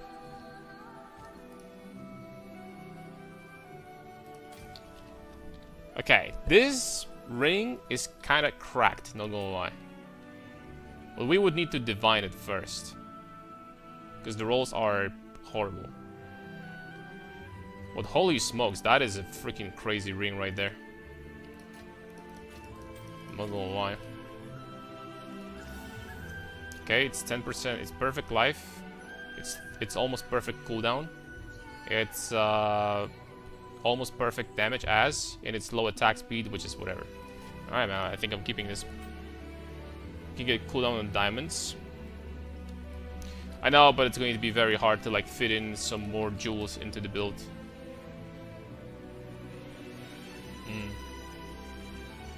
That's crazy, don't get me wrong. This is a crazy jewel right there. For sure.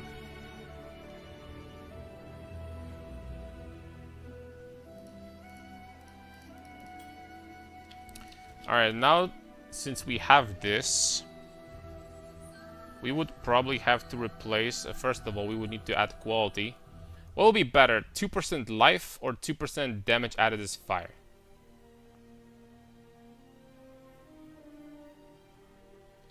First of all, if I'm going to equip this... Okay, damage is similar. My life actually goes up. And the cooldown 0.12, 0.10. There we go. They're not that bad to craft.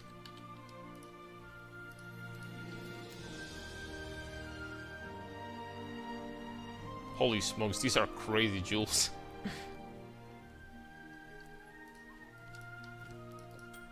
Not gonna lie, man. One of those I would freaking craft.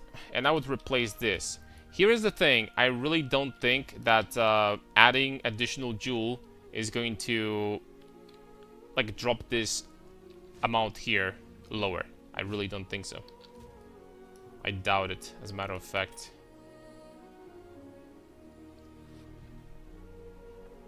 But I like this ring though. I like this ring big time. In order to make things good, I would need to drop this lightning res. It's gonna be tough. It's gonna be tough to deal with resistance now. On the other hand.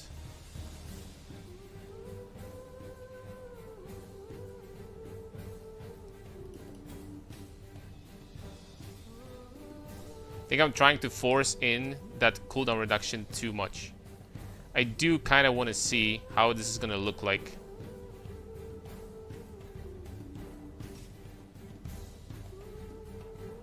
I do want to see how this is going to look like.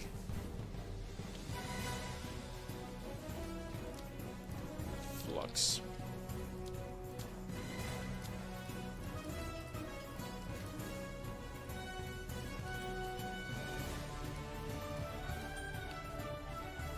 Okay. So I'm only slightly lower on lightning now. Oh, I can change this to lightning and chaos. Take it back. Hold up. Lightning. Flux. Okay, we're actually good on res still.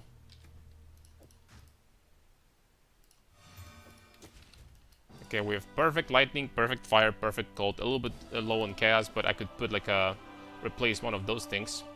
So the resistance actually good now.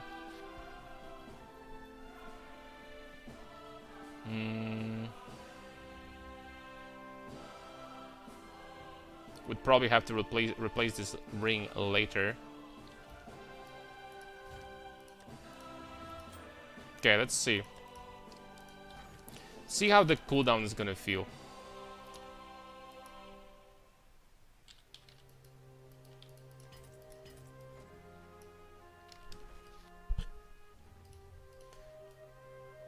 am actually perfect. Yeah. And these diamonds, I definitely have to craft like one of those. These diamonds are pretty cracked, man. Like 8% cooldown with 8% cooldown with 1% extra strength is like still useful for sure. But damn, man. Holy smokes. Check out this helmet. We're getting treasure trove of items. 50 attributes. Yeah. I mean, it's just like a regular helmet with the others put in it, which is very expensive. Very expensive, by the way. I don't think I'm going to be trying to do stuff like that on this build because it's already very, very strong. So, okay, let's test it out with these cooldowns. I wonder if we could push towards 0. Hold up a second. Hold up a second.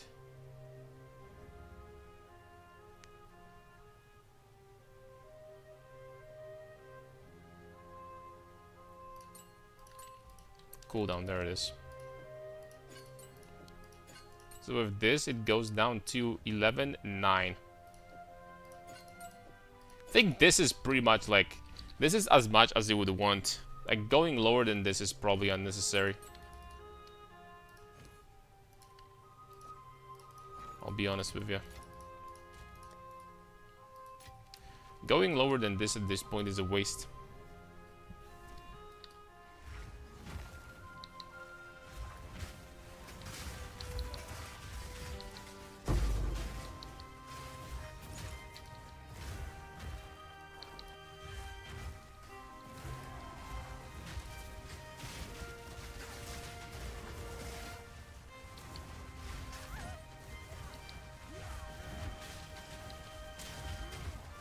Would be nice to have like a target with like a very high HP, not gonna lie.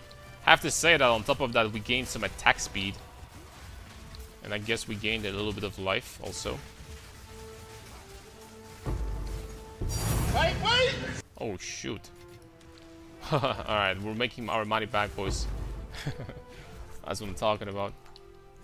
Oh, what's up, Christian? Fucking Chicken released a video on this Infernalist shield wall. He's using a ward tag that's making his character almost immortal. There's a spirit Calgrian skill that makes you regenerate ward like Grim Feast. And let me guess, he's using like this repulsion or refutation or something. Refutation, I think it was called.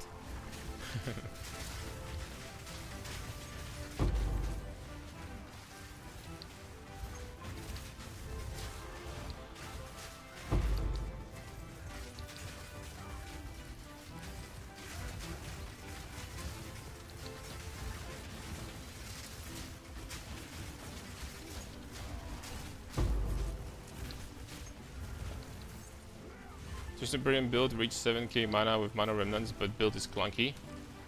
Clunky? What happened? Also, I saw your ring, by the way. You're trying to sell for 35 divs. A grip of Kuamak. Another one that leaves remnants and regenerate ward with overhealing. With a potion that gives him 3k guard. Something even different. Well, bet that people will keep on finding cool stuff with those Kalgurin skills and stuff.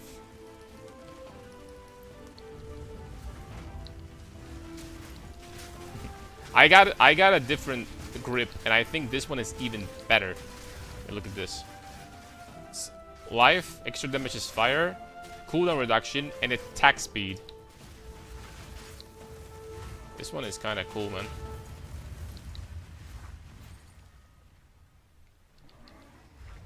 No strength, GG. Who gives a crap about strength?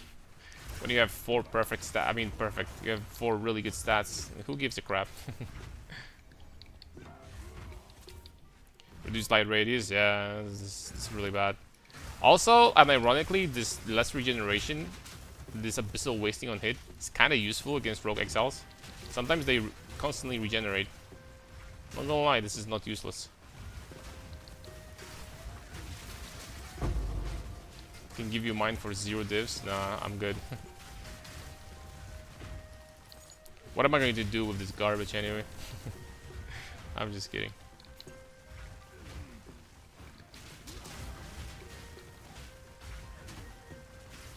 Okay.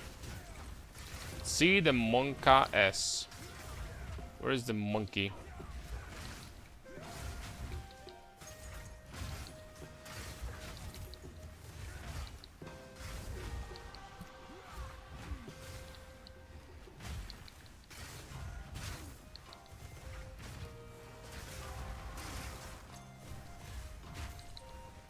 Why do you say that it's clunky, by the way? What is the part that you don't like?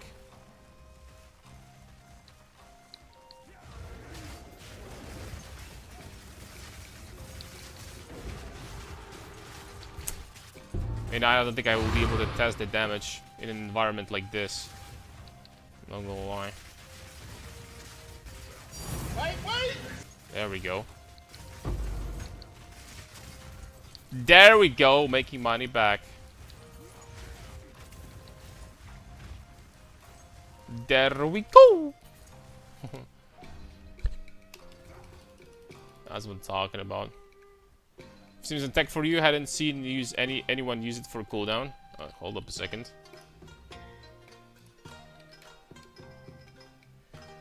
Catalyst Rejuvenation. Stacks up to 8 times and grants 5% increased cooldown recovery rate per stack. Each catalyst regeneration lasts 10 seconds. Where does this where does this come from? Remnants created by supported skills grant this. Where does it come from? Reduced light radius is horrible. I wish they implemented the map line and PoE and make marks something when you are much farther away. Oh, lineage support.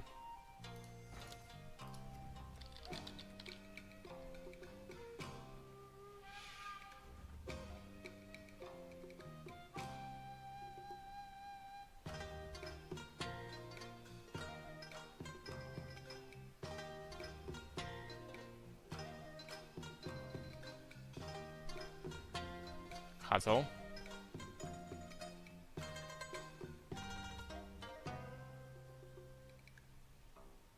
Dude, am I blind?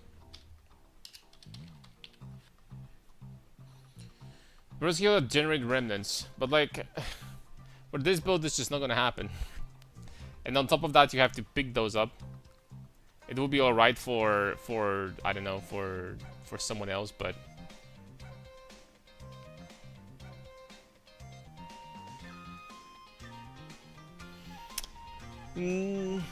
each stack of rejuvenation lasts 10 seconds. 30 spirit I'm using for shield build.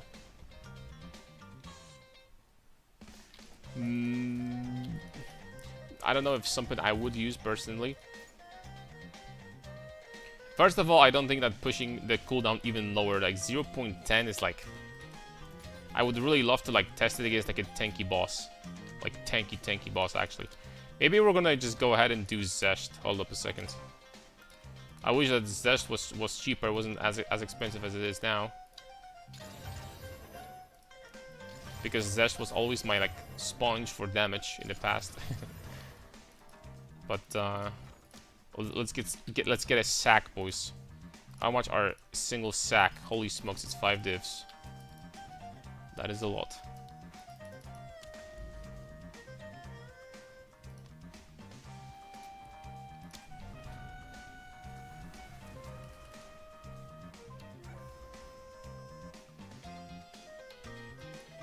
Technicals was good, but mace skills are just bad. Same boss as Reserve Scarcan.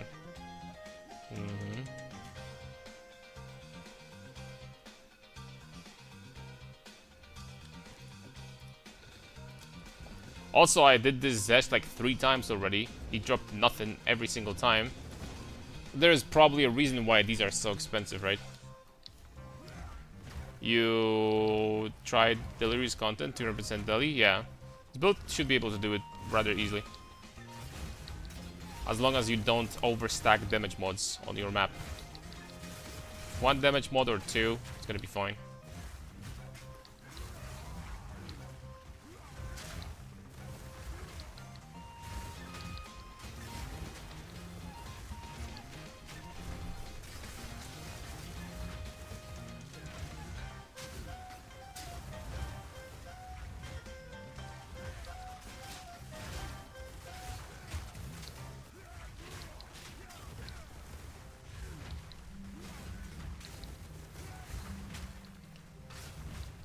No, excuse me.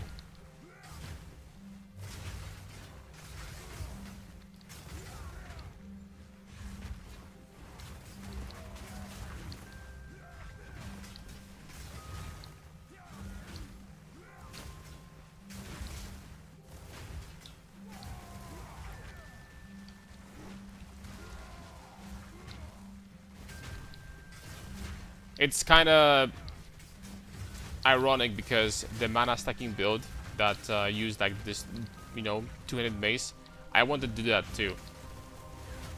And Josh, were you doing dual wielding or just, you know, just one mace and that's it?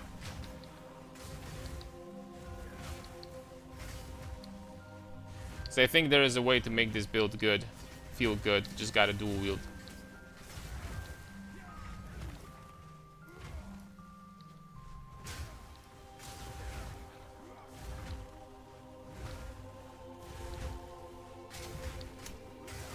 Thank you so much for the build. Just put it together, level 84 with scuffed gear and sitting at 700 strength, having a blast. I'm glad you've embraced the power of strength stacking. Lightweight.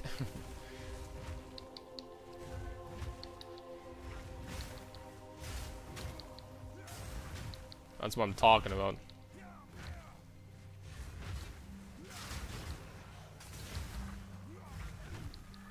I think this part over here with the zest, they could make it a little bit better.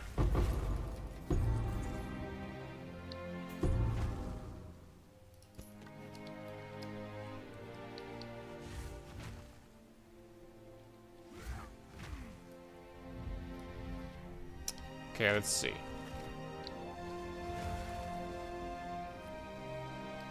So we have 0.10. Let's get some rage first.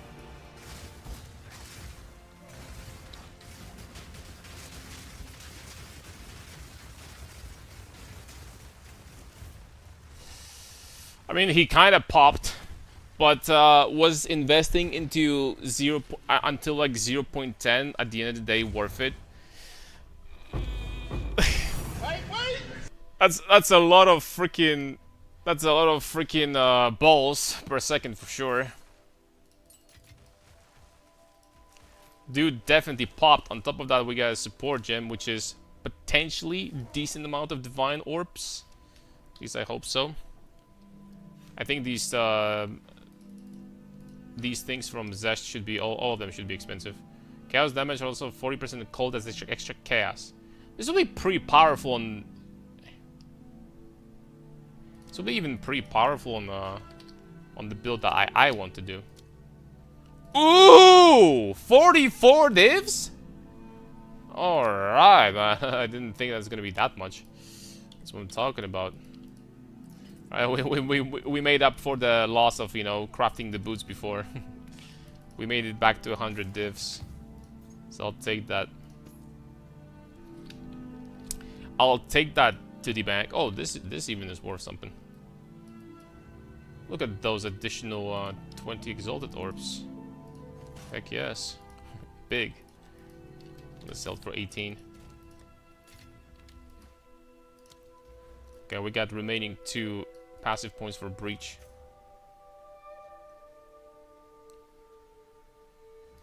I'll be honest, I don't really care about that. Okay, breach 3 finished. Oh, oops. Alright guys, I gotta be honest.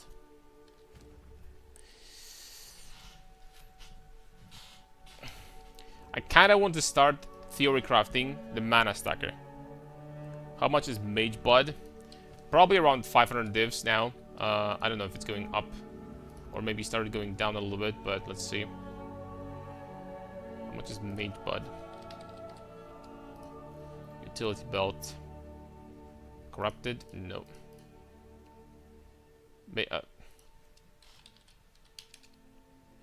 Magebud is about 500 divs.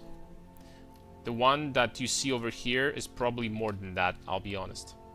Well, this doesn't work, but this one is probably more than that also. Headhunter is 390, right? I'm not sure, but I haven't checked Headhunter in a long time.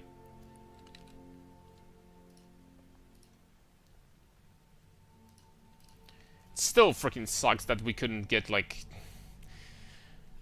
You know, I'd keep on rerolling to get... But, like, at this point, since I equipped this ring, this is just not really gonna happen anyway, so... See, that was just whatever. It's not gonna happen regardless.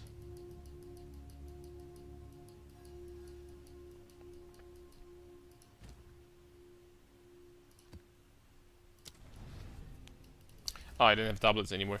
Oops.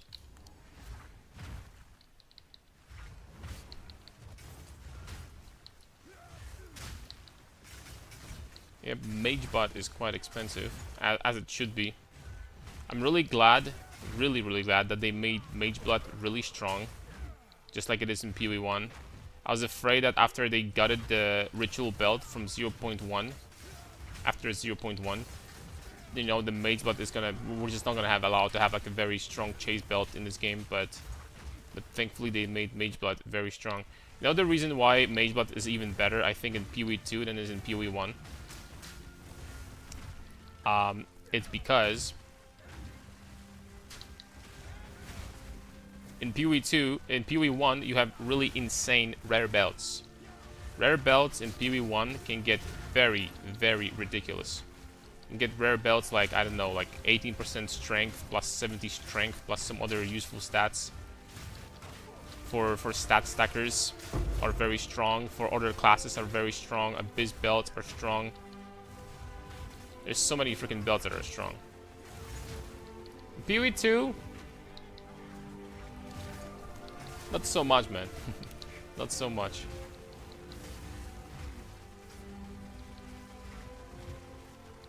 Not so much in comparison.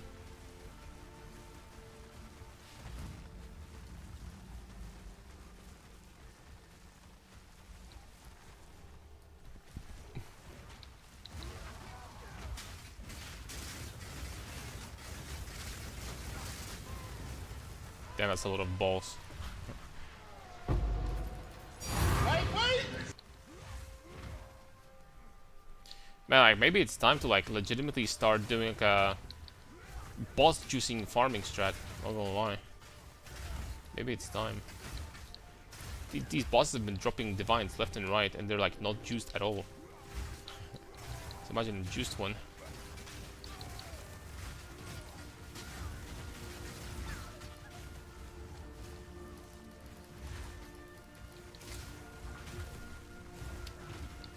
The breach belts can roll some insane things. For minions, you can get +2 levels and splash for melee.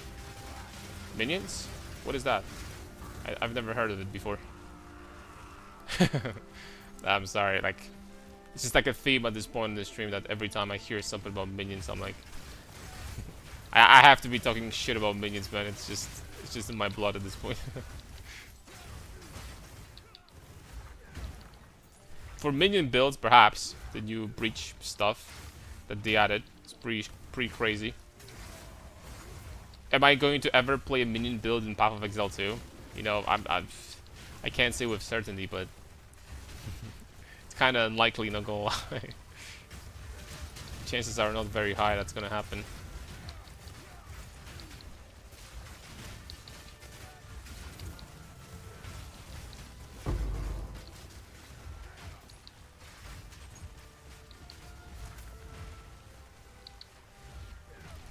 Okie dokie. Should we start theory crafting? I kind of want to theory craft the freaking mana stacker. Not gonna lie. They haven't done that yet.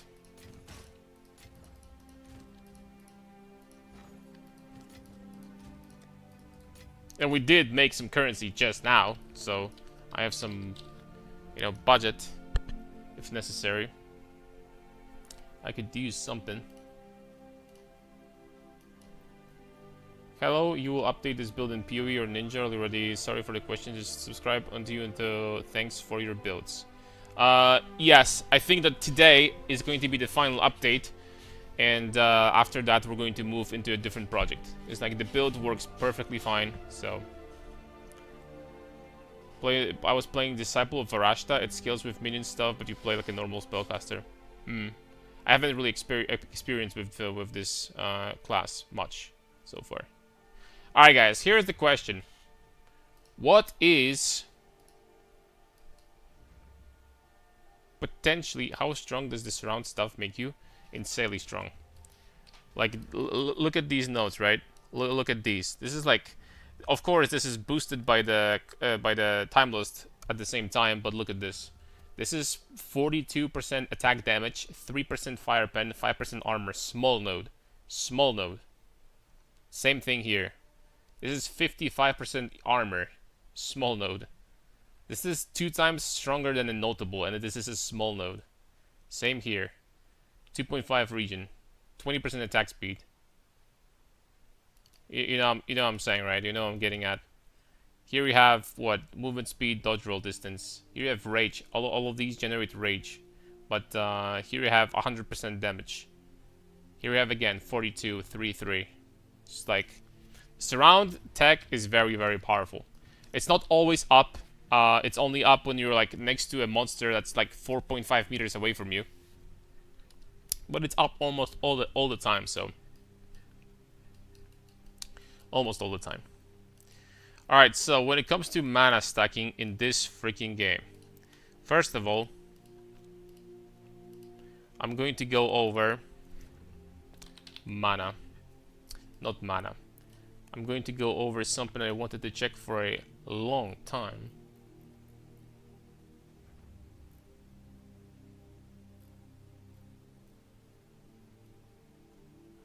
Oh, okay. Okay. Are you going Gemling for mana stacker? First of all, not gonna lie, Gemling, I don't know, we're going to be figuring out the ascendancy that we want to go for. But, oh, it shows now, hold up. So it gives you maximum life per strength mode, armor, evasion, energy shield per dexterity mode, life regen, mana regen per intelligence mode.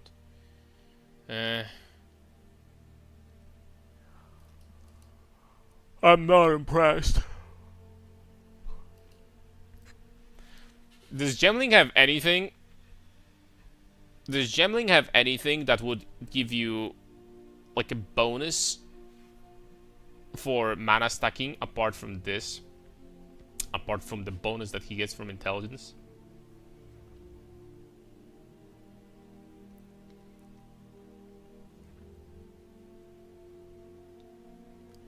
Yeah, apart from this.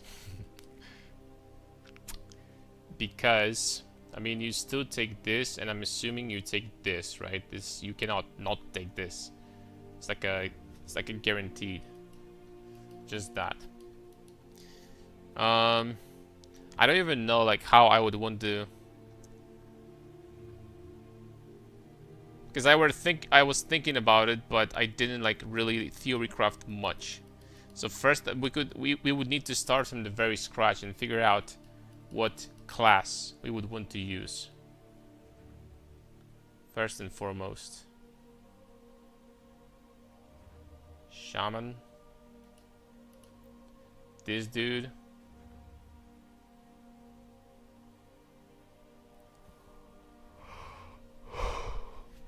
Hold on. How does forced outcome work exactly?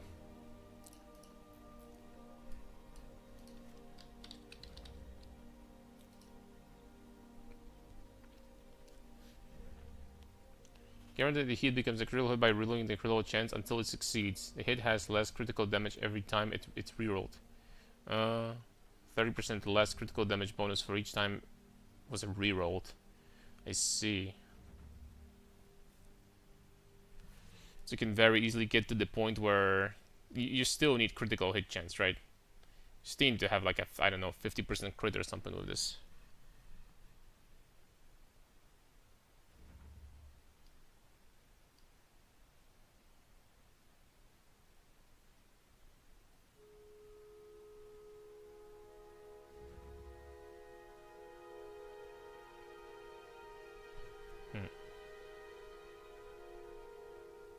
What's up, Amara? What about Infernalist with low life tech and to reserve mana? Also Spirit. We're going to be going through literally every single ascendancy.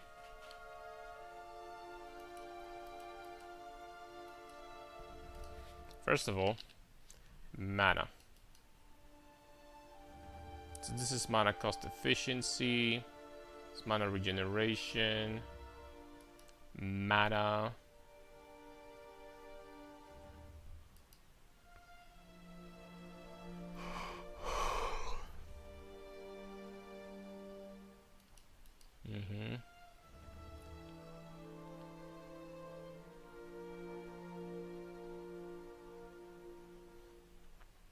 This is mana recoup. There is a lot of mana recoup things. There is the spell damage per 100 maximum mana. Do we have more modifiers like that in this game? 3% spell damage per 100 mana. You would gain like a 8,000 mana. That would be like 240% increased attack damage with Crown of Ice. You have to get Crown of Ice. That sucks. If you're stacking strength, that doesn't do anything.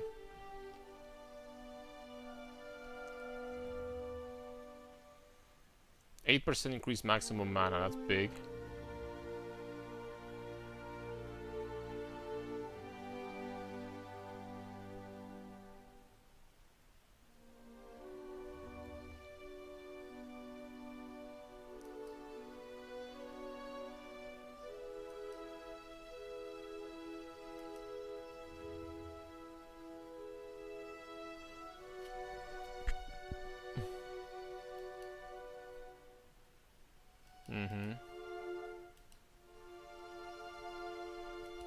Okay, so one node that gives you mana is the one at the top. And that's pretty much it. I think there is another... Yeah, there's another one that gives you 3% mana here.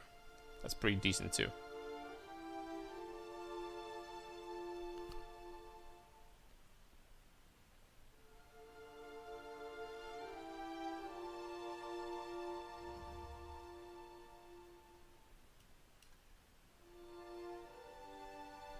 Okay. You go for crit, maybe Infernalist with Nebulok in one hand. Infernalist reserves life for mana. You can get mana on kill 2. Rituals have another ring, but that's for a class. Martial Artist has 5 rune spots extra, and gloves thing that is insane. I don't even know where to... There's so many things to go over. I don't even know where to begin. Like, we need to... Hold up. There is so many things to go over. What skill are we theory crafting? Not necessarily skill. We're going to probably be doing like a melee mana stacking character with this weapon. I'm gonna find it. Forgot what it's called.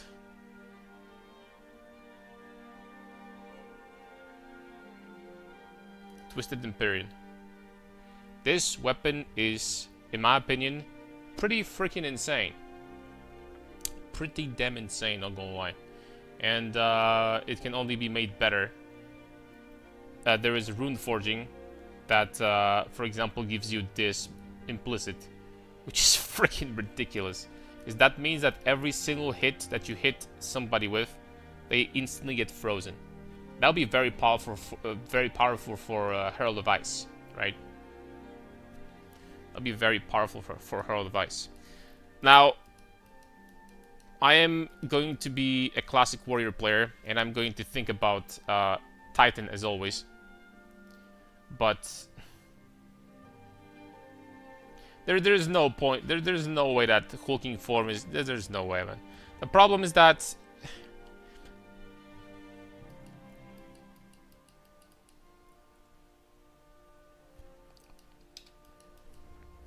do we want to even invest into this? Let me go over these ascendancies, man. Hold up. So, in the Infernalist, we could reserve our life, get additional mana per life, which would be nice. Get Spirit per life, and get Energy Shield per life. Guys, would that energy shield, by the way, work with Eldritch Battery?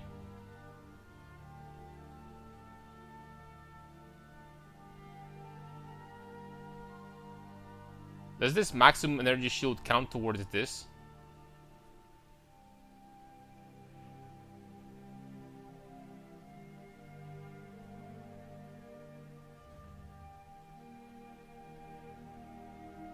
It should, right?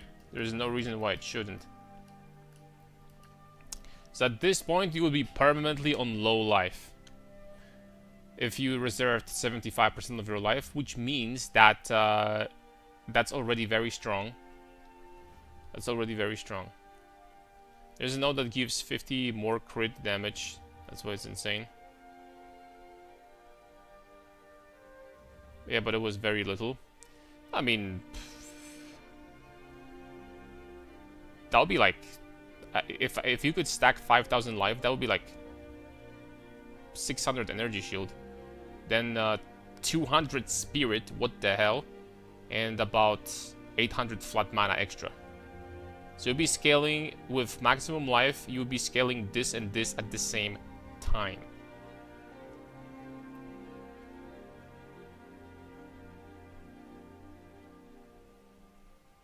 Which is kind of cool. And then you take physical damage as chaos. Lightning damage taken as fire. Cold damage taken as fire. That could be useful on armor stackers. On armor stackers, that will be incredibly strong. But demon form. This I don't care about. These we don't care about.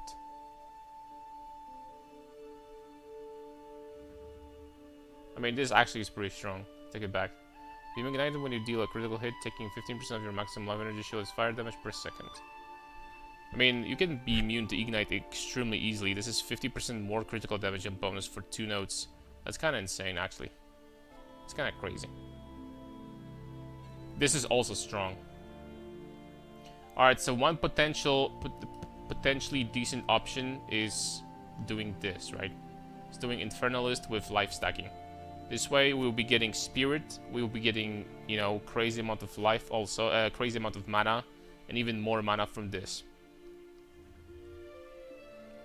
That is option number 1.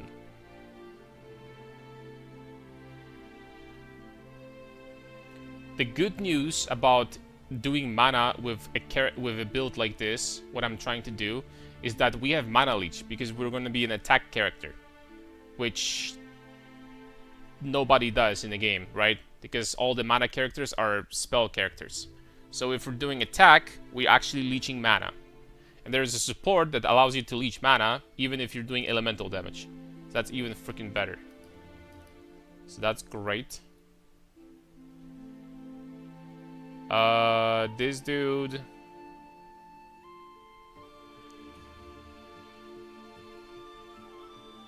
That's not gonna happen. Lich. Lich, on the other hand, has very powerful defensive stuff. Lich is very tanky, but can she stack stupid amount of mana or something like that? Not necessarily. I think that Infernalist from the 2 of those would be probably still better than the Lich. Then we have this guy, definitely not. I don't think so. It's a storm.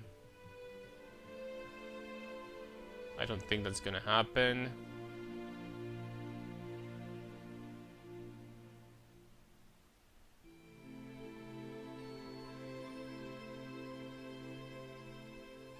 Although she will be doing a lot of damage though.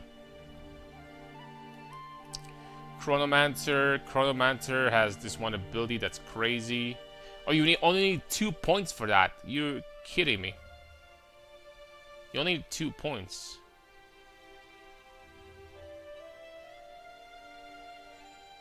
Time freeze, temporal rift, inevitable agony, sands of time.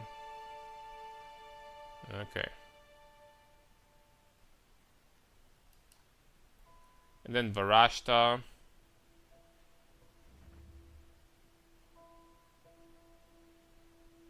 It's kind of cool.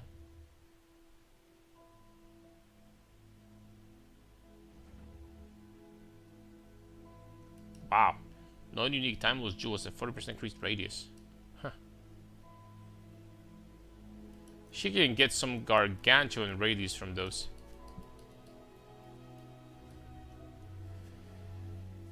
Can take that pain attunement. I did cheap way, took a vertex and instacked it.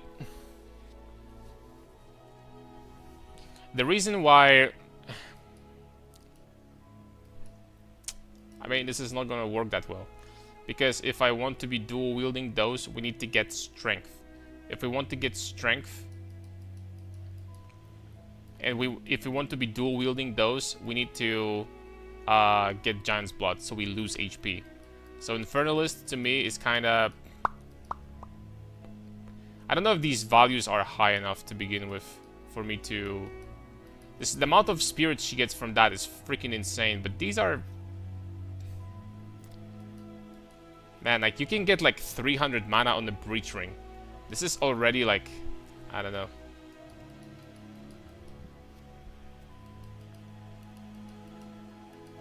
Then we have Martial Artist. Martial Artist gets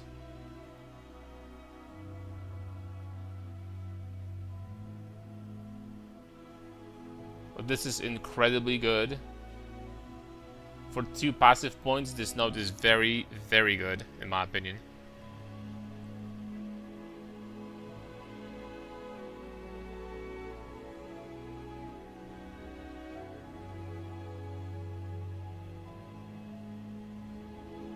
And then he gets the gloves, right? But it doesn't necessarily have a crazy amount of support towards what I want to be doing with this.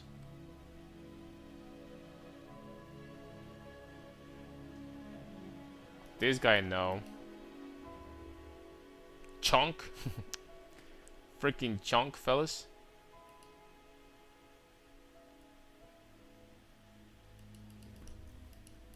Then we have these. I'm not even going to check those. No, I mean, Ritualist is kind of interesting. The only problem with Ritualist is that this is obviously freaking cracked beyond belief, because Ritualist gets three rings. This is completely whatever. You can, well, actually, this is kind of annoying, because you can't get this one. This is kind of annoying. So you have to take this or this. But Ritualist gets freaking crazy amount of mana from rings. And she gets 3 rings, right? So Ritualist is gonna get so much mana from rings. And additional bonuses from amulets too. So on paper, on Ritualist, you could get an amulet that gives you +5 to melee skills. I mean, not on paper. You can get an amulet that gives you +5 to melee skills on Ritualist. That's kind of crazy, man. She needs to have really good rings, though. But the problem with this class is that after that, she gets literally nothing. All roads go back to the Titan, it seems. Nah. After that, she gets nothing. This is garbage, in my opinion. I mean, it's not for me. Sacrifice cards for a random master to grant modifiers for the duration or gain a single random modifier at the cost of your own life force. Modifier duration is 120 seconds. 140, excuse me. When used on yourself, remove your maximum life to grant random modifier, replacing any previous modifier gained this way. I mean, what? That's just a single buff of Headhunter? That's what it does? You just get a 1 Headhunter stack for 2.5 minutes? 1 buff?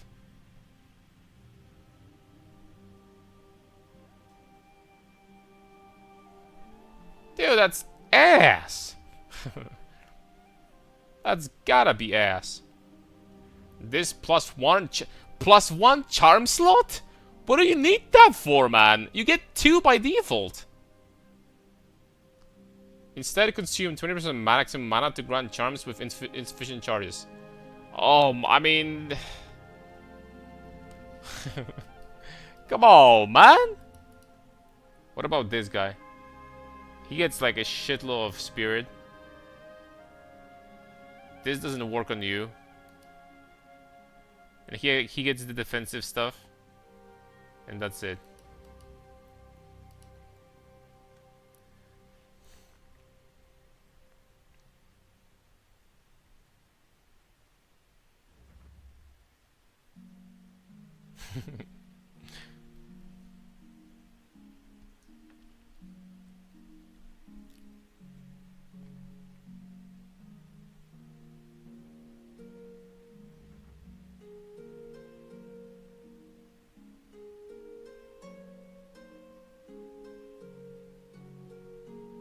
I get these modes faster than I thought. 1.5 seconds. That's decent. This +2 to skills. Additional effects. Yo, I need a list of... Gemling. I need a list of... Hold up. Advanced Thaumaturgy. I wonder if there is a list over there. There is. Okay, boys. Prepare for like a big-ass freaking read because... I'm going through those. So Ancestral Cry gets 10% more fire damage. That's not good for us. Alchemist Boon gets 20% attack speed during and cast speed during. Wow. Priest Totem. Whatever that is. Arc, more damage with each chain. Archmage. I'm only going to be buff grants increased armor per stage. I'm only going to be going through the ones that are interesting for us. If you want to instack, Gemling is kind of hard to beat. It could easily net you hundreds more mana. I mean hundreds, and you know how much more mana this is? Okay, do you... Are we doing like a potentially like the best case scenario for Ritualist? I can do it, guys, if you want. Alright, so we have rings, right? We have freaking rings. Let's just drop. We don't need to have open all these things. Let's do hypothetical rings that are like GG rings, right? So you can have breach rings that's up to 65% quality times 165 times, damn it, 165 times 6. Okay, so you're not gonna get that. You're gonna get 9. That being said, that's 9 times 1.25. So you are getting 11% mana from a ring. It doesn't even need to be the refined breach ring. The regular one is enough, and you're still getting 11% mana. Times 3, that's 33% mana that she gets from rings. And that's not even counting amulet. You can get an amulet too, I think. And then you are getting tier 1 mana. It's 179 times 1. Let's just say regular breach ring. It's just no. Let's not go towards the refined. Times 1.25. She gets 358 mana from a single ring. 1100 from 3 rings, and 33%.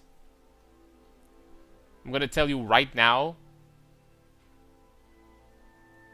that other classes are gonna get about half. So other classes will lose 500 flat mana here already, and about 15-16% mana. Just from ring, no amulet. There is no way that Gemling is gonna have more mana than Ritualist. With like really good equipment.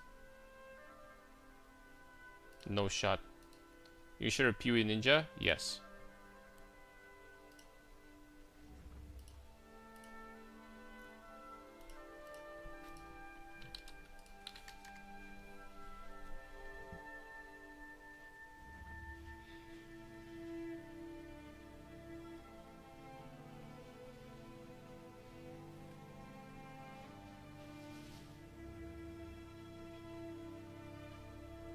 Also, you have Shaman with the bonded modifiers, which I forgot about.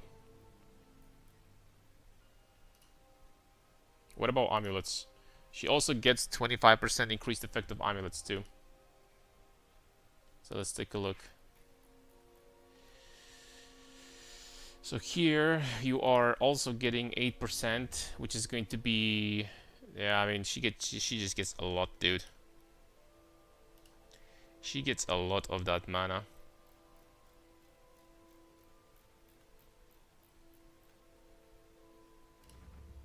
It's kind of pain in the ass to go Ritualist, you know, because she just doesn't get anything besides that. She literally doesn't get anything besides that. She just gets this and that's it. And that freaking blows, dude.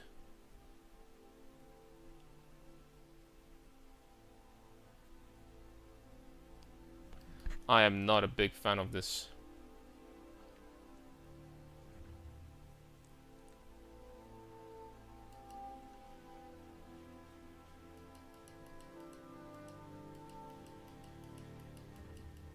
And as for mana stacking, Titan gets literally nothing.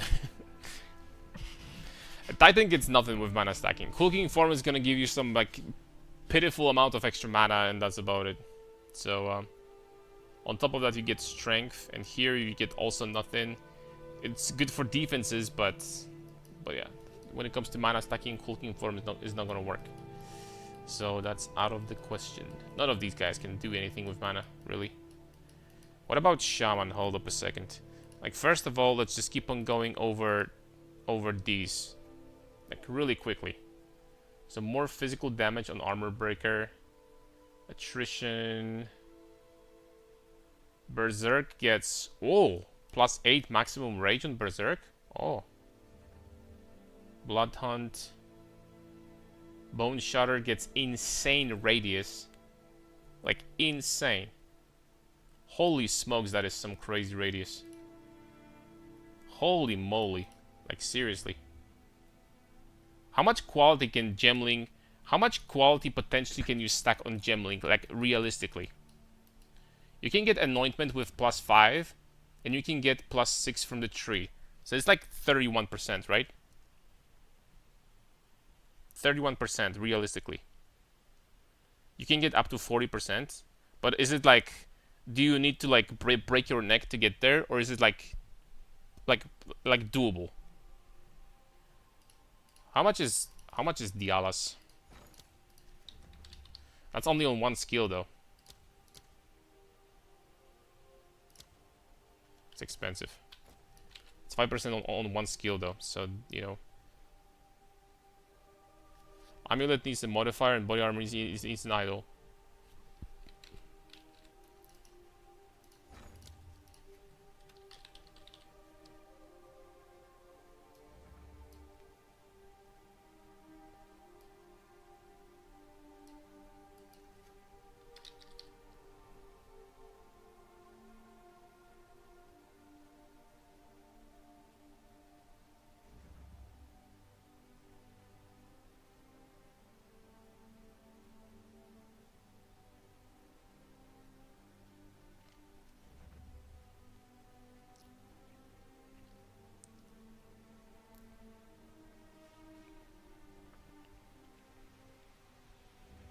Hmm.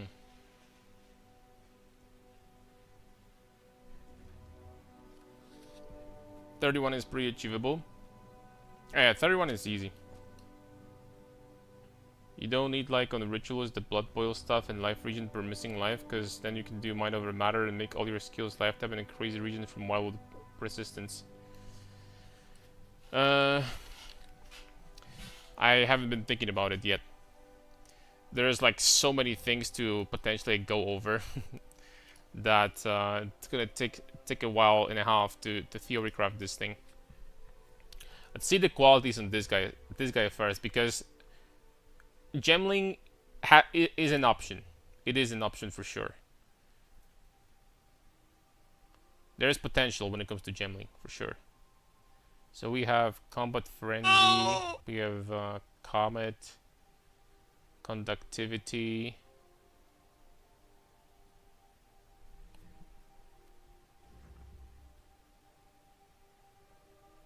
No. No, no. Yes? No.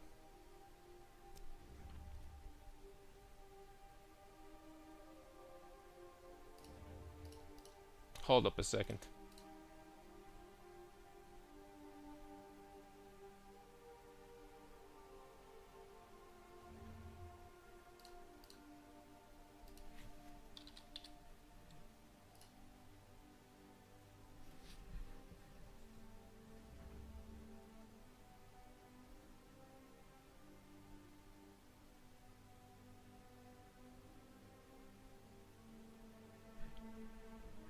Maximum energy shield cannot be converted.